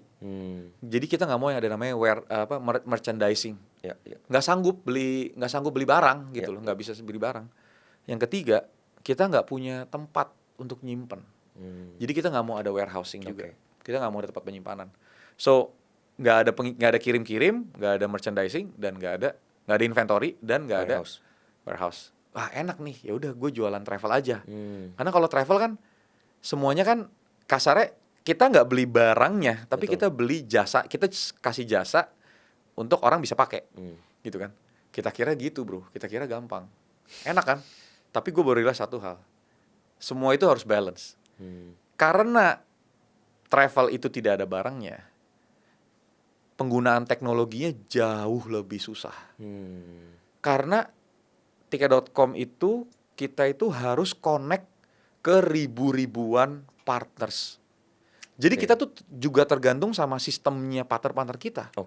Kalau misalnya e-commerce beda bro. Kalau e-commerce kan sistemnya sistem dia. Barang juga, ya walaupun barangnya ada di mana-mana, tapi sistemnya sistem dia. Jadi dia bisa atur apapun itu dan lain-lain tuh semua tuh bisa dikontrol. Kalau kita nggak, sampai sekarang. Dan itu benar-benar, jadi bisa dibilang mungkin tiket.com is one of the most teknologi. Jadi kayak kayak kita punya teknologi very very advance at that time. Oke. Sampai sekarang karena kita harus karena kita tuh connect dengan terlalu banyak partners and suppliers, Oke. right? So the challenge is different. Makanya kenapa kalau ditanya enakan mana sih? Ternyata tuh nggak ada yang gampang di dalam bisnis tuh nggak ada yang gampang. Oke. Sesuatu yang gampang ternyata dia ada juga susahnya dengan di hal yang lain gitu aja simpelnya. Kalau gue boleh highlight ya, kan ada di buku Zero to One by Nah. Peter Thiel kan. Kayak dia ngomong carilah bisnis yang monopolistik, yang benar-benar kalau bisa you are the first gitu kan, pioneer. Iya. Tapi ternyata ya lu udah masuk ke industri yang monopolistik yang you are the first dan gak segampang Nih, itu. Actually kan selalu kan Ada pertanyaannya dinamikanya. kan gini. Enakan jadi perintis atau pewaris? Oke. Bahasa kerennya zaman Iya, sekarang kan, iya. perintis atau pewaris. I'm telling you, menurut gua dua-duanya itu punya perks-nya Iya. dan punya nggak enaknya. Kalau tiket kan kita perintis, kasarnya kita kayak mulai dari nol. Which is great, artinya wah kita bisa dapetin marketnya semuanya, Betul. seolah-olah. Ya.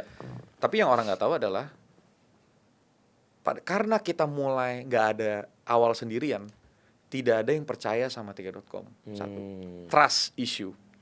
Yang kedua, nggak ada yang paham, nggak ada yang ngerti. Ini lu apa sih online ticketing? Jelasinnya setengah mampus. Jadi berarti kita tuh perlu kasih education, kita perlu educate the market. I'm telling you, educate the market is much harder daripada penetrating the Extra market. step ya. Bukan extra step lagi. Lu harus pikirin ini orang mikirnya gimana, Dia bisa gimana kasih- cara kita bisa influence mereka untuk bisa mau ngetik www.tiket.com, mau transaksi, mau pilih caranya begini, itu kita edukasi bertahun-tahun. Dia bisa kasih contoh yang dari luar juga kan, actually. Tapi kan orang Indonesia nggak ngerti. Kan kita harus lihat marketnya. Market nggak peduli bro. Mau tiket.com, mau travel agent A, OTA A, OTA B, mereka nggak peduli. They just don't understand. Yeah. So, makanya kenapa buat kita butuh waktu bertahun-tahun untuk educate the market, and it's very expensive. Butuh banyak patience, right? Dan bahkan kalau ditanya ya, kita harus rugi terus. Harus berani rugi, harus berani. Wah kita buang duit. Berapa tahun Gar? Well, technically sampai sekarang pun kita masih borderline, tapi ya buat kita, jujur ya, mungkin kalau kita ngomong strugglesnya ya, kita tuh 7 tahun pertama itu tuh kita benar-benar basically buang duit terus. 7 tahun pertama. Dan mungkin kan kalau kita ngomong semua bagus-bagus, tapi kan kita harus ngomong yang berat, yang jeleknya. Sekarang masuk ke yang bagian yang challenges-nya, right? So di tahun ke-7 itu, tahun ke-6, akhir tahun ke-6 itu duit kita habis.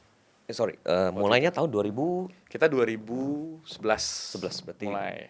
6 years later 2017 lah ya. 2016 akhir 2017 awal kita RUPS luar biasa. Waktu itu mainnya adalah duitnya habis. Investornya udah nggak bisa kasih tambahan lagi. Kita cuman sisa duit itu cuman buat 2 bulan gaji. Semua marketing di stop, semua expenses di stop, nggak ada lagi. Kita hanya siapin duit cuman buat gaji 2 bulan, habis itu kita lay off semua. Pilihannya ada lay off atau waktu itu interestingly kita jual ke kompetitor. Waktu itu kita ada satu kompetitor yang lebih gede dari kita. Dia udah bilang ya udah ini gue beli sebagian. Tapi kita udah tahu dia beli sebagian itu tujuannya adalah buat dimatiin. Kita tuh dulu duitnya dikit banget Win. Kita punya marketing budget itu 1:10. 1:10 dibandingin sama kompetitor kita waktu itu. And sorry bukan. Marketing budget itu 1:100. Marketing budget 1:100 sama kompetitor kita. Size kita waktu itu 1:10. Kita cuma 1/10 mereka. Waktu itu 2016 2017. Market size ya. Market size. Udah berat loh 1:10 bro. Susah. Nggak ada duit gini. Akhirnya udah benar-benar udah hampir jual, literally udah ada kontraknya semua. Dan waktu itu sebenarnya setahun sebelumnya itu dari investor kita itu mereka tuh berusaha untuk fundraising. Tapi waktu itu kita founder nggak boleh ikutnya karena kita ngurusin operasional, jadi kita nggak usah ikut fundraising, ngurus fundraising. Udah nyerah nih, semua udah nyerah. Kita pakai banker luar negeri gitu-gitu, semua nyerah bro. Seluruh dunia nggak ada yang mau kasih duit. Ngeliat tiket.com nggak ada yang pada takut lah gitu kan, kompetitornya gede banget. And then waktu itu kita bilang sebagai founder, kita bilang, kita kan sayang banget, kita nggak mau banget ini dijual. Iya. Kita we believe this can be big gitu kan. Kita percaya banget, me and my partners. Kita minta izin, boleh nggak kasih kita kesempatan deh untuk bantuin fundraising, kita untuk cari potential investor. Waktu itu kita dikecilin lah kayak, lu siapa, lu kan nggak bisa. I mean, kita udah coba muter-muter pakai banker gede gini kayak muter-muter seluruh dunia, nggak ada, udah lu kayak forget it gini. Kita akhirnya udah cobain aja kalau lu bisa gitu kan, di challenge gitu. Gue inget banget waktu itu langsung gue sama partner gue gimana, intinya kita we just contact gitu kan. The first person yang kita contact waktu itu adalah Pak Martin Hartono Jarum. Kenapa? Karena somehow kita pernah ketemu dia di satu event, udah gitu dong. Nggak kenal bro, tapi dia tahu tiket.com, pernah tahu gitu kan. Kita ajak ketemu gitu. Waktu itu dia lagi luar negeri, ya udah gitu kan. Nah ini ya udahlah kan, kita kan juga nggak tahu kan gimana kita. Ingat banget seminggu kemudian kita follow up lagi, dia bilang, oh ya nih, gue udah di Jakarta nih. Ya udah datang deh sekarang ke kantor gue sekarang. Langsung dong kita buru-buru. Gue sama partner gue berdua tuh waktu itu, gue sama si Wenas berdua. Karena partner gue yang satu lagi si Dimas waktu itu kayak lagi nggak di Jakarta.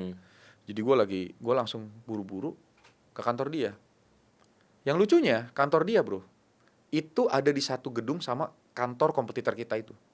Literally one building, right? Dan kita waktu itu dalam posisi ada deal sama kompetitor. Jadi kan aneh banget gitu kan, kita berusaha supaya nggak ketemu orang-orang gitu-gitu. Gue ketemu sama dia, nah problemnya satu, saking buru-burunya laptop gue ketinggalan.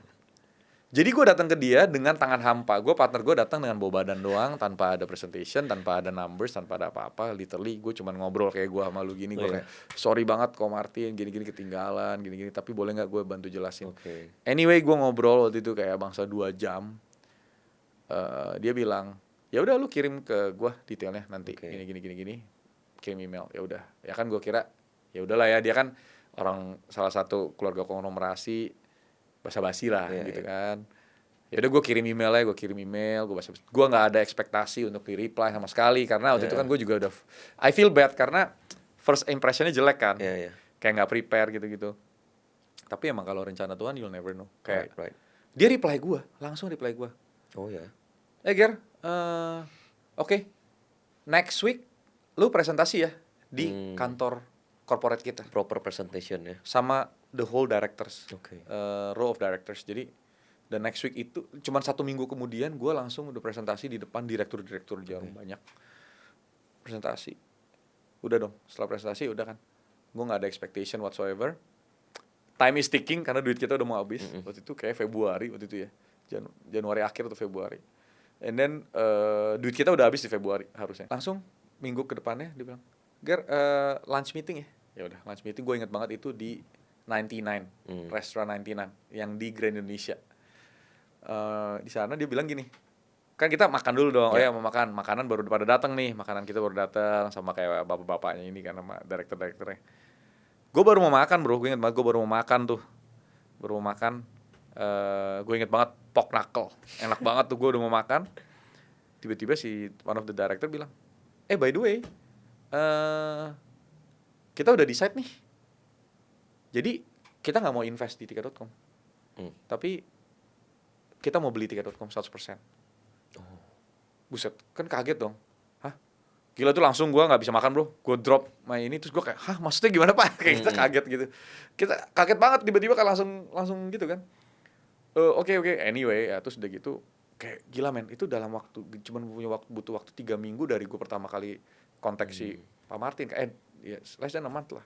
Sampai akhirnya kita dapat that offer dan that offer pun kayak wah anyway itu sudah gitu habis itu kayak duit kita habis kan. Kita ada diskusi kelanjutan. Nah ini another one. Kita ada mulai diskusi meeting.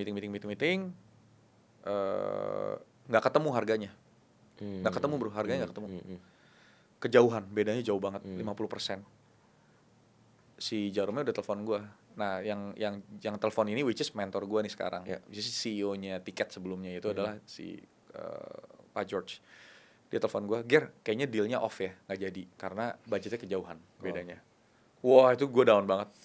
Seluruh gue partner gue juga kita udah kayak wah berat. Habis itu akhirnya gue kayak bilang gini, nggak bisa nih, gue mesti nekat nih waktu itu.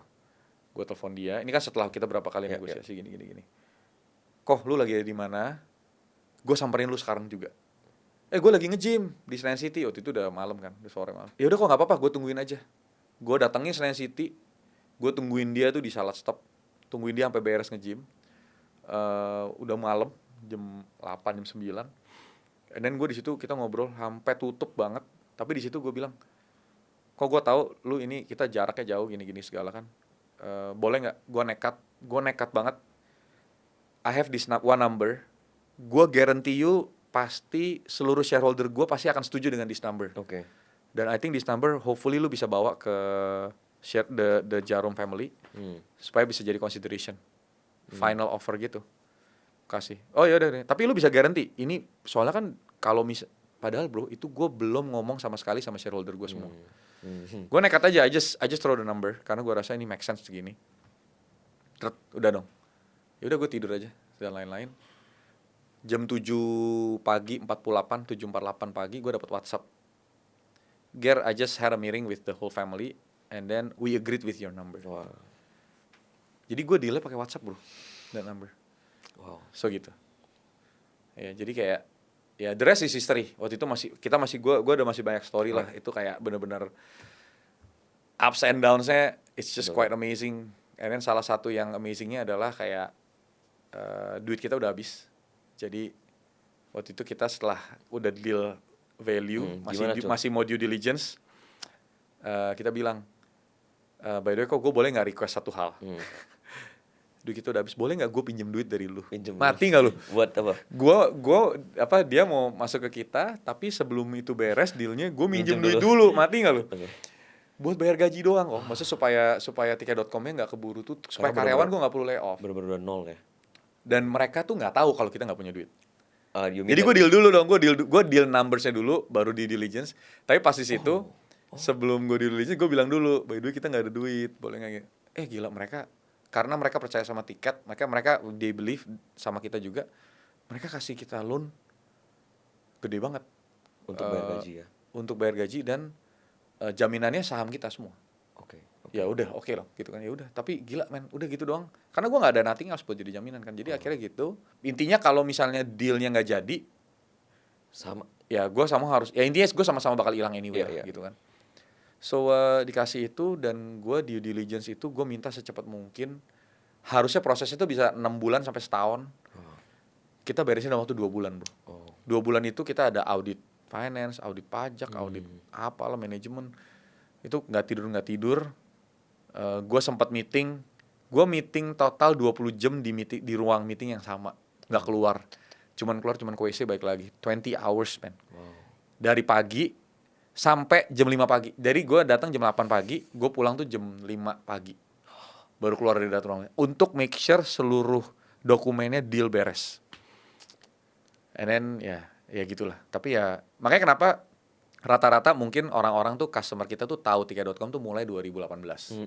Padahal kita mulai 2011. Reasonnya kenapa? Karena kita sejak sama Jarum ini baru kita bisa, karena kita bilang sama mereka, you know what, walaupun kalian udah beli kita, tapi we really trust tiket.com. We trust di tiket.com bakal jadi one of the largest in this region.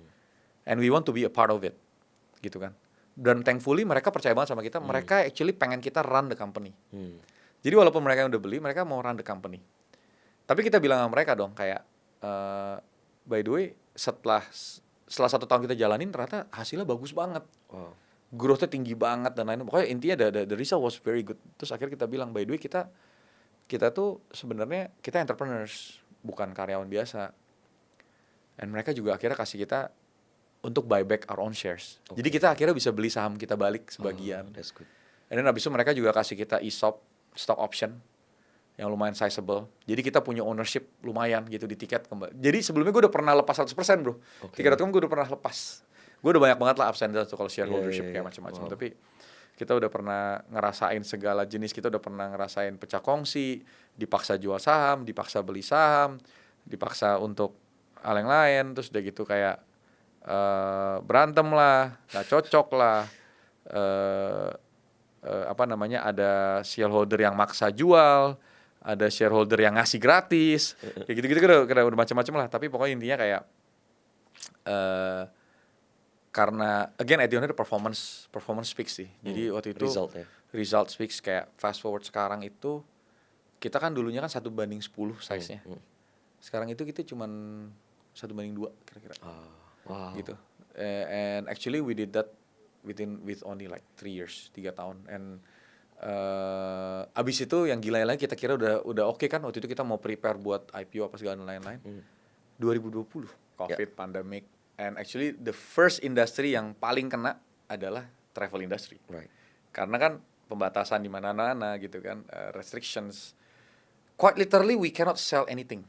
Dan masalahnya bukan masalah kita nggak bisa jual. The biggest issue adalah kita mesti ngebantuin customer kita yang terpaksa refund, ya kan, reschedule dan nggak menentu dan lain-lain. Itu chaos banget ada time. Right. Tapi thankfully karena waktu itu tiket.com itu kita bangun dengan culture dan value tuh yang bener-bener saling helpful satu sama lain. Yaitu adalah gini, contoh ya, kita punya HR division. HR itu kita nggak HR namanya, kita sebutnya people division. Reasonnya kenapa? Karena we believe our employees itu bukan cuman resource. It's not just a human resource. Our employees are people. People yang have their own dreams, people that have their own ways, you know. Mereka mungkin punya target, mereka punya sesuatu yang suka nggak suka. So we want to appreciate them as people. Karena we believe when we do that, which is waktu itu my CEO, dia benar-benar a people person banget. Then mereka bisa kayak these people can actually grow, and mereka bisa punya ownership yang jauh lebih gede lagi. Instead of cuman being a resource of That's a company. the culture that you built. That's the culture that we built dari awal banget. And thankfully kita bisa jalanin terus. Pada saat COVID, itu gue inget banget, waktu itu kayak banyak banget karyawan kita, ada ratusan karyawan yang volunteer jadi CS, jadi customer service. I see. Padahal customer service itu susah banget loh bro. Jadi kayak karyawan kita tuh beratusan, mereka volunteer bantuin customer service kita buat handle customer. Itu benar-benar ada inquiry untuk refund. Gila men, waktu itu kan semuanya refund. Iya. Jadi we have to handle like jutaan transaksi, ratusan ribu refund gitu-gitu, kayak crazy numbers. Dan airline, hotel segala kan juga pada bingung, semua everyone is confused kan. Anyway, tapi itu mungkin salah satu yang bikin tiket.com tuh survive pandemic, karena the culture itu benar-benar very supportive. Dan thankfully kita bisa go through pandemic itu dengan kita bisa refocus. So pandemic itu kita ngeliatnya gini, orang kadang suka nanya, tiket.com lowest point-nya di mana? Semua nebaknya adalah pandemic, COVID. Of course, it's one of our lowest point. Tapi kalau menurut kita enggak.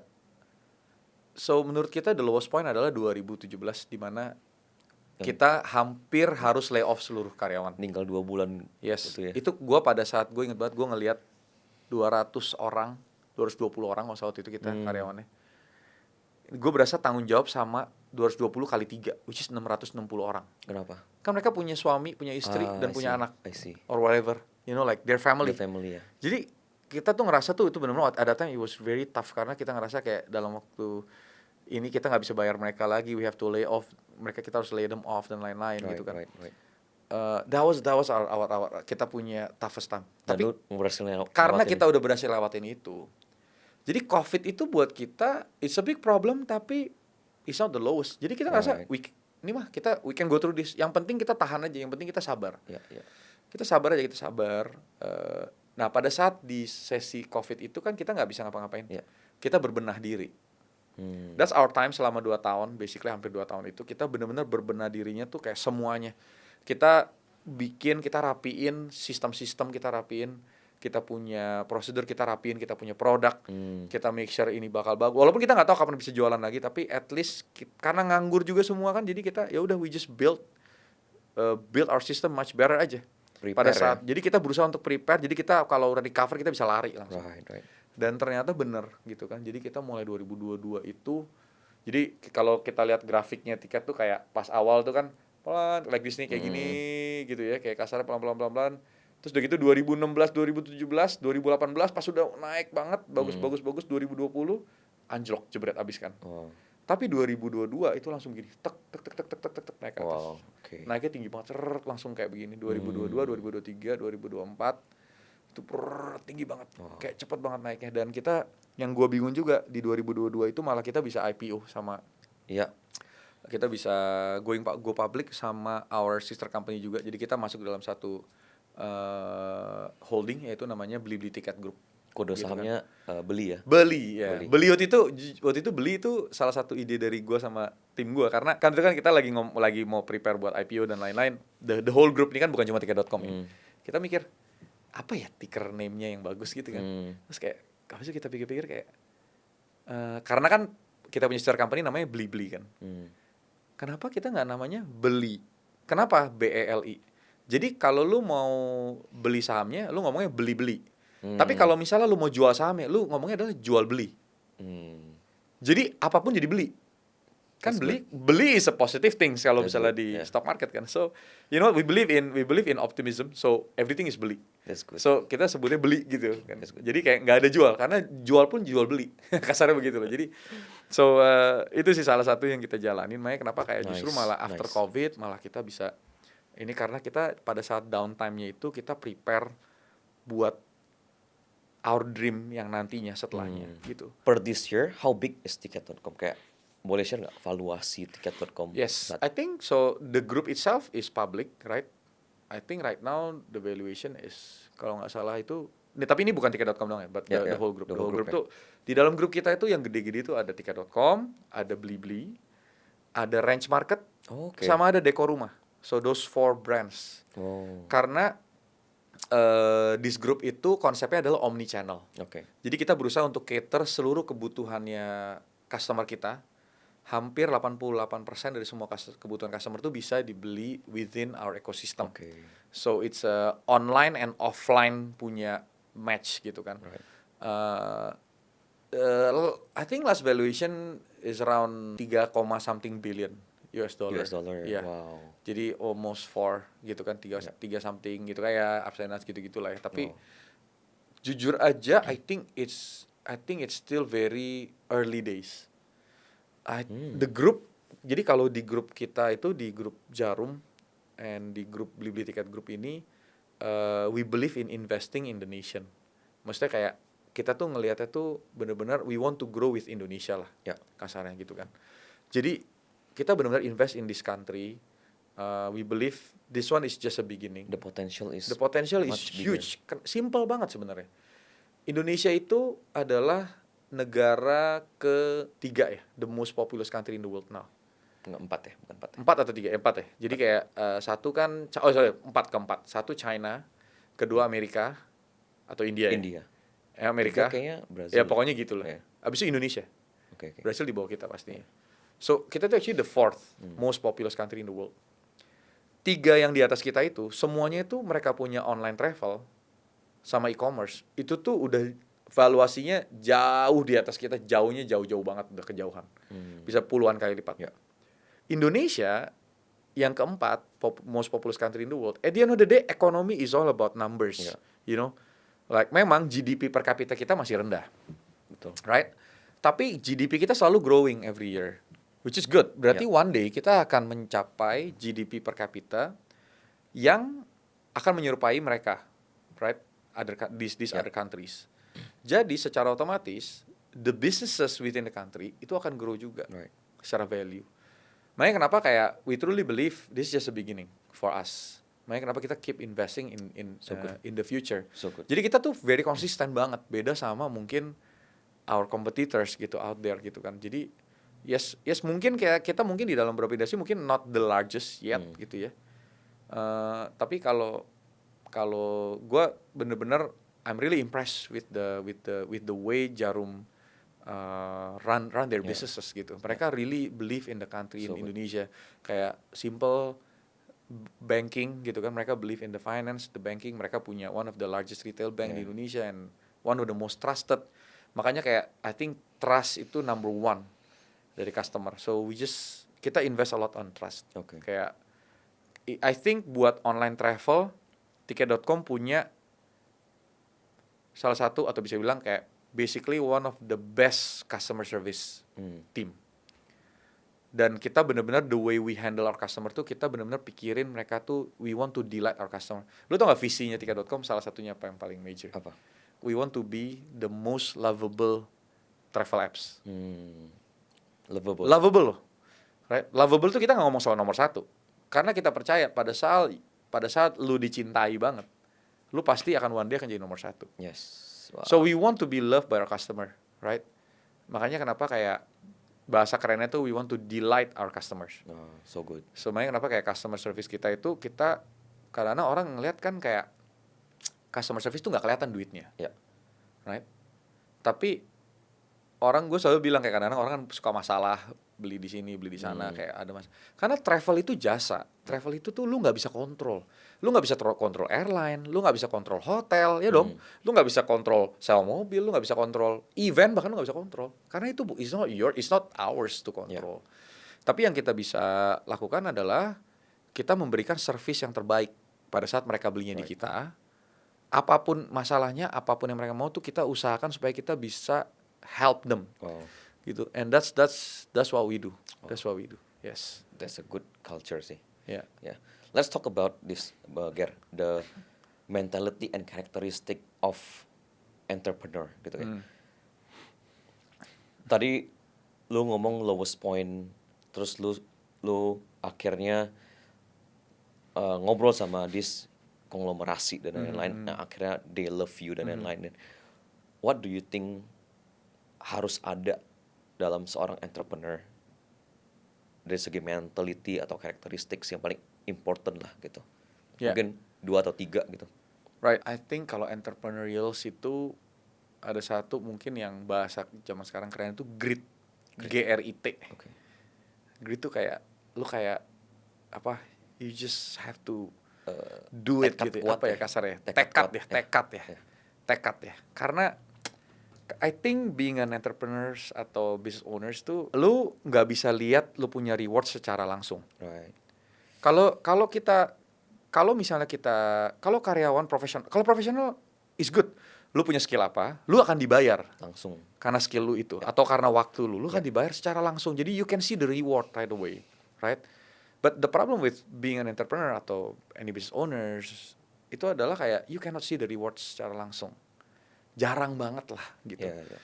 Dan most of the times, gue selalu bilang, most of the times you gonna fail. I mean like, you have to fail first in order to win being an entrepreneur. Karena kalau lu gak pernah fail, lu gak akan pernah tahu kayak the problems, the challenges, dan lain-lain gitu kan. We learn from our mistakes. Simpelnya begitu aja. So I think grit is one. Tekad gitu kan. And then I think mungkin number 2, which is yang gue selalu actually kayak yang kalau misalnya ini actually mungkin yaitu adalah ini sih at the end of the day kita harus make peace with problems.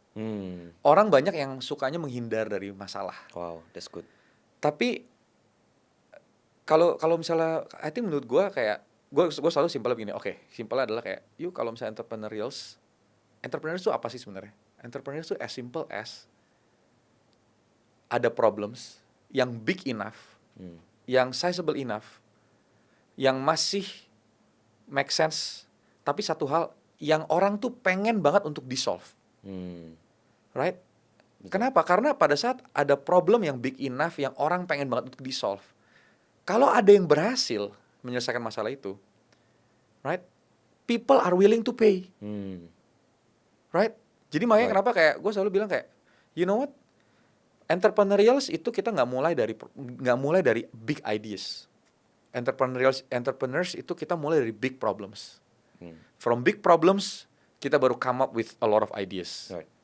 Karena masalahnya idea kita itu nggak semuanya bagus, nggak semuanya bakal bisa eksekusi dengan baik. Wow. Right? Bakal banyak sekali idea kita yang fail.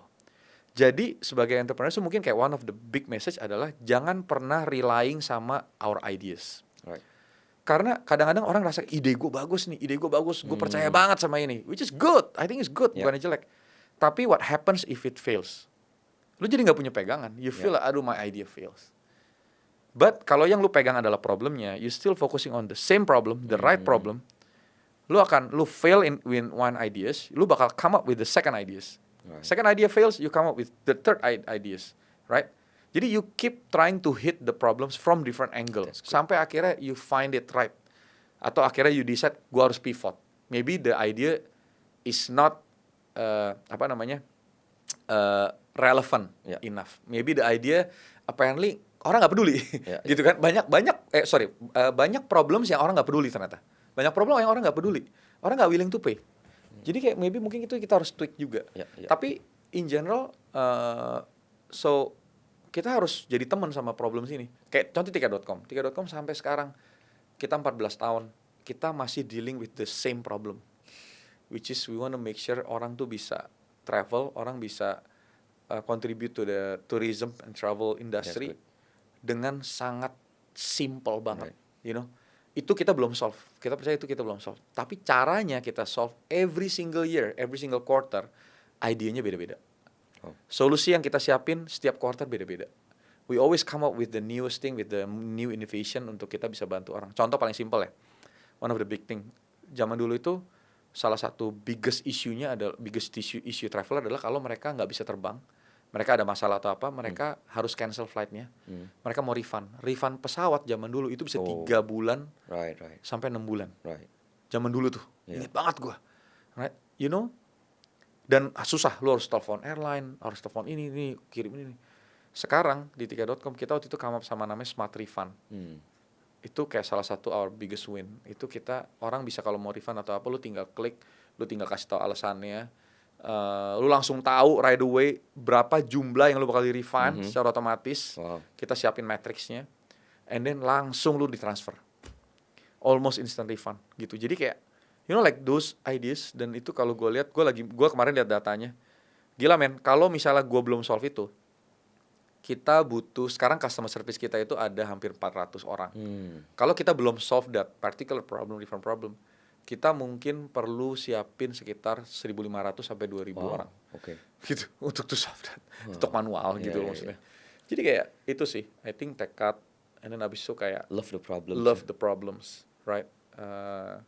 I think those two things itu benar-benar kalau lu combine, itu benar-benar jadi sesuatu yang bakal very powerful. Right? And kalau misalnya gue sendiri, gue punya life motto itu, which is yang lu tahu juga gitu kan. Gue selalu ngomong ini dari zaman dulu sampai sekarang gue masih very consistent. Yaitu adalah everything happens for good reasons, right? Segala sesuatu itu terjadi untuk akan menjadi alasan yang baik untuk kita di masa depan. I think ini crucial untuk kita taruh good reasons ya. Karena kalau orang-orang sekarang itu ngomongnya adalah everything happens for a reason only. Jadi nggak ada goodnya, jadi just a reason. Akhirnya kayak contoh gini, misalnya gue gagal, gue akan mikir, oh iya, gue gagal nih kemarin ya. Alasannya kenapa ya? Gue jadi nyari alasan. Oh iya, mungkin gue not good enough, mungkin gue bego, mungkin gue ini, I'm just not good enough. Pada saat kita cuma bilang everything happens for a reason, yang kita lakukan adalah kita akan looking back. Kita akan melihat masa lalu terus. Tapi kalau when you say everything happens for good reasons, wah kemarin gue gagal. Oh, actually you know what? Kenapa ya gue gagal? What can I do? You know, pasti ada sesuatu yang baik dari kegagalan gue. Apa ya yang baiknya ya? Oh, mungkin di sini gue belajar ternyata marketnya nggak ready. Oh, mungkin ternyata eksekusi gue ada yang salah nih. So jadi next time gue bisa bikin eksekusi yang lebih bagus. So jadi kayak actually pada saat kita mikirnya adalah everything happens for good reasons, we're thinking ahead. We're wired to think of the opportunities ahead. We're being optimistic. Being an entrepreneur itu optimism is key. Karena kalau lu nggak optimistic with what you do, forget it. Udah, lu pasti akan nangis di pojokan setiap hari, man. I mean like you just have to, you know, like being optimistic. You know, you have to believe in what you do, right? You have to be optimistic dulu. Karena kalau it doesn't start from you, masa lu mau nungguin karyawan lu yang percaya in yourself, kan aneh dong gitu. So you have to believe in, lu harus being optimistic sama what you do.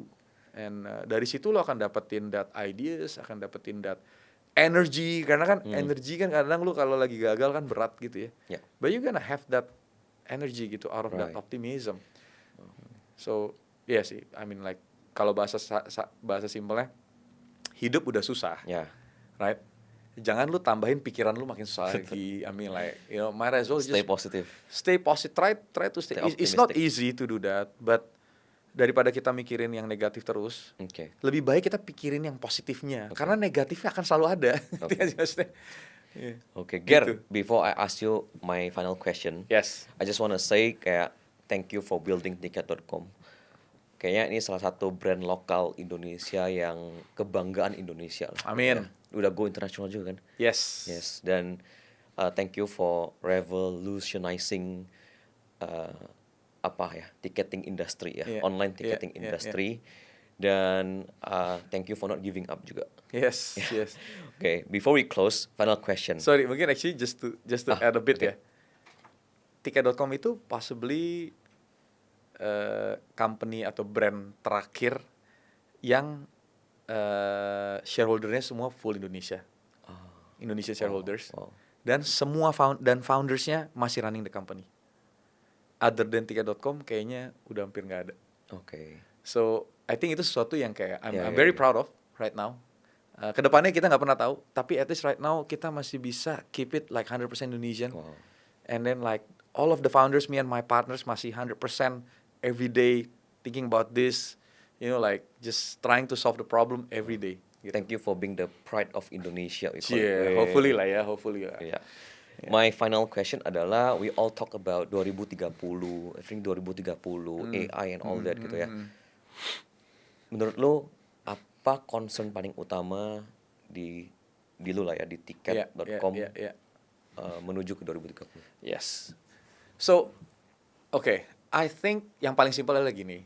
Kita ngerasa advancement in technology for the past 25 years, starting from 2000, Yeah. right?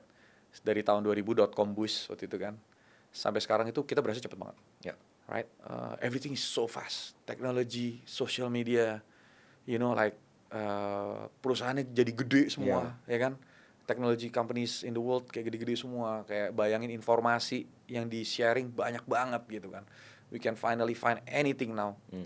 Tapi what I'm trying to say adalah 25 tahun terakhir ini nggak akan ada apa-apanya dibandingin sama 5 tahun ke depan. I think the next 5 years is gonna be like the fastest advancement in technology that we've ever seen. Ini kita nggak ngomong 2 kali lipat, kita nggak ngomong 5 kali lipat, we're talking about ratusan kali lipat. Wow. Karena ada satu komponen yang sebelumnya nggak pernah ada. Selama ribuan tahun manusia hidup di dunia itu, apapun yang kita ciptakan, apapun yang kita lakukan itu, kita tahu apa, kenapa, dan caranya gitu. Tapi right now we have this artificial intelligence, which is sesuatu yang dulunya cuma ada di movie doang. But if you think about it, AI itu yang membedakan adalah human beings tuh nggak actually exactly knows what's going on inside, right? Yeah, Kita bisa in a way berusaha kasih boundary, kita bisa seolah-olah berusaha mengkontrol it. Tapi actually what you see in the retail version, which is kan kita suka pakai tuh whatever, mau itu ChatGPT lah, mau itu Gemini, whatever it is, AI tools yang kita pakai, retail yang kita pakai di retail version yang kita pakai itu customer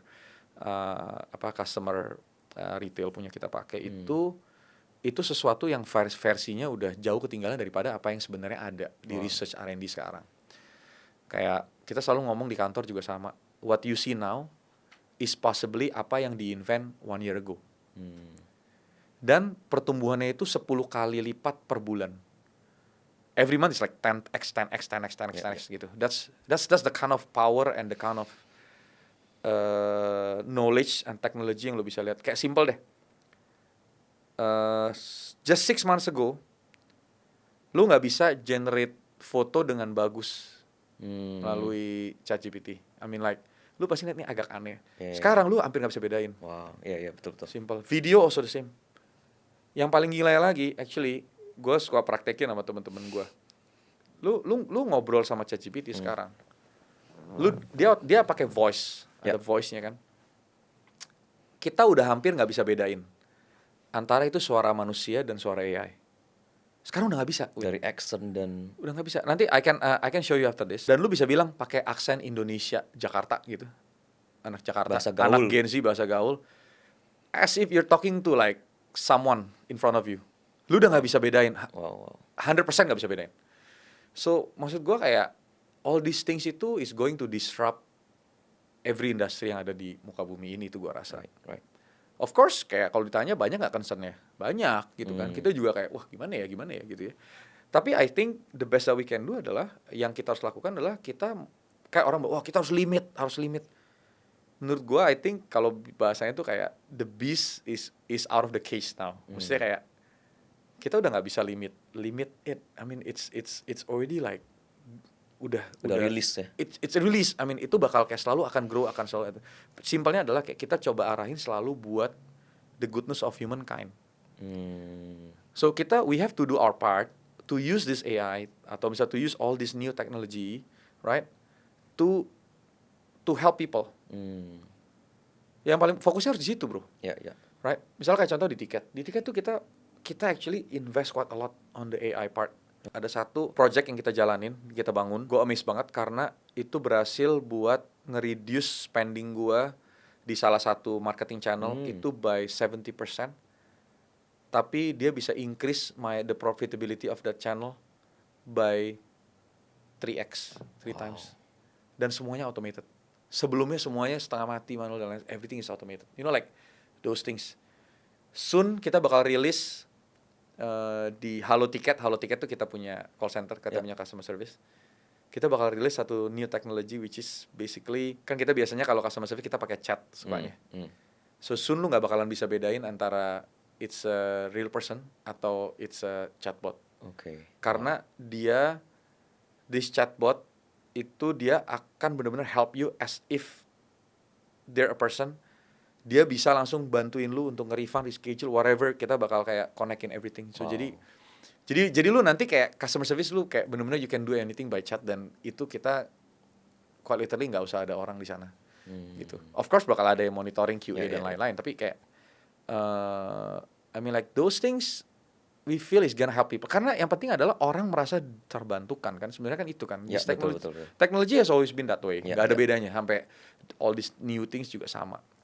Cuman memang paling bahayanya adalah kalau ada yang menyalahgunakan, gitu. And so makanya kenapa instead of that ya, I encourage everyone ya, kita fokusnya adalah we need to have people on this, karena kita nggak bisa limit this technology, especially these new ones, karena most people have no idea gimana caranya mereka bisa, kan mereka kan keep learning kan. Lu bayangin, Win, kalau kita mau belajar, Win, orang belajar itu harus ke sekolah berapa jam sehari, lu harus maksa diri lu sendiri. Ini this AI they learn 24/7 multiply. Jadi kayak mereka learn from, jadi kalau misalnya contoh ada 1,000 orang yang pakai, 1,000 knowledge-nya itu akan jadi satu, dan satu hal mereka nggak akan pernah lupa sama apapun. I mean like, can you how do you compete with that? Instead of competing ya kita harus utilize. That's good, right? But I'm telling you, it's gonna be an interesting future. Apalagi buat anak-anak kita, gitu kan. So ya kita harus berusaha untuk bantu mereka lah supaya nggak sampai disalahgunakan dan lain-lain. Kalau gue boleh summarize, kayak it sounds scary and concerning this of advancement course. of technology, tapi always think gimana caranya kita bisa pakai ini for the goodness of people, to help people, to be useful for people. And I think humankind itu kita udah going through this so many times. Pada saat internet pertama kali dirilis dan mulai jadi consumer punya goods, everyone was afraid. Kok gila informasi bisa kemana-mana. Zaman dulu kan nggak biasa ya informasi, lu nggak ada yang bisa disimpan. And then like transaksi, gila orang bisa transaksi loh jauh-jauh, scamnya kayak gimana, ini gimana, bisa disalahgunakan, militer, whatever.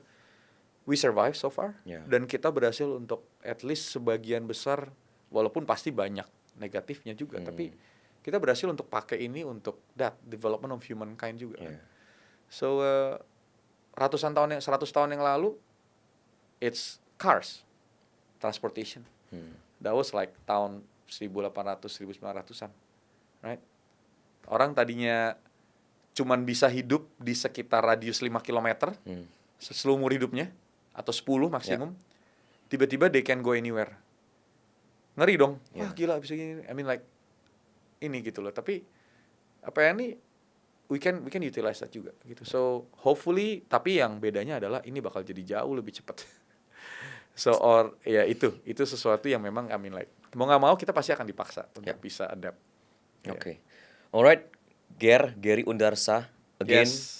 Thank you for sharing very insightful conversation. Thank you so much for the opportunity. Thank you udah mau main ke Vocnomics Podcast. Yoi. Nanti ada kesempatan boleh main lagi. Yoi, A lot bro. of topics yang belum masih banyak yang bisa kita obrolin sebenarnya. Yes. Thank you so much and sukses terus, keep growing buat tiket.com. A lot of projects juga, upcoming projects juga kan. Yeah. Dan sukses buat Gary Undarsa juga, and God bless you and your family juga. Thank you so much. Thank you so much bro. God bless. Vocnomics.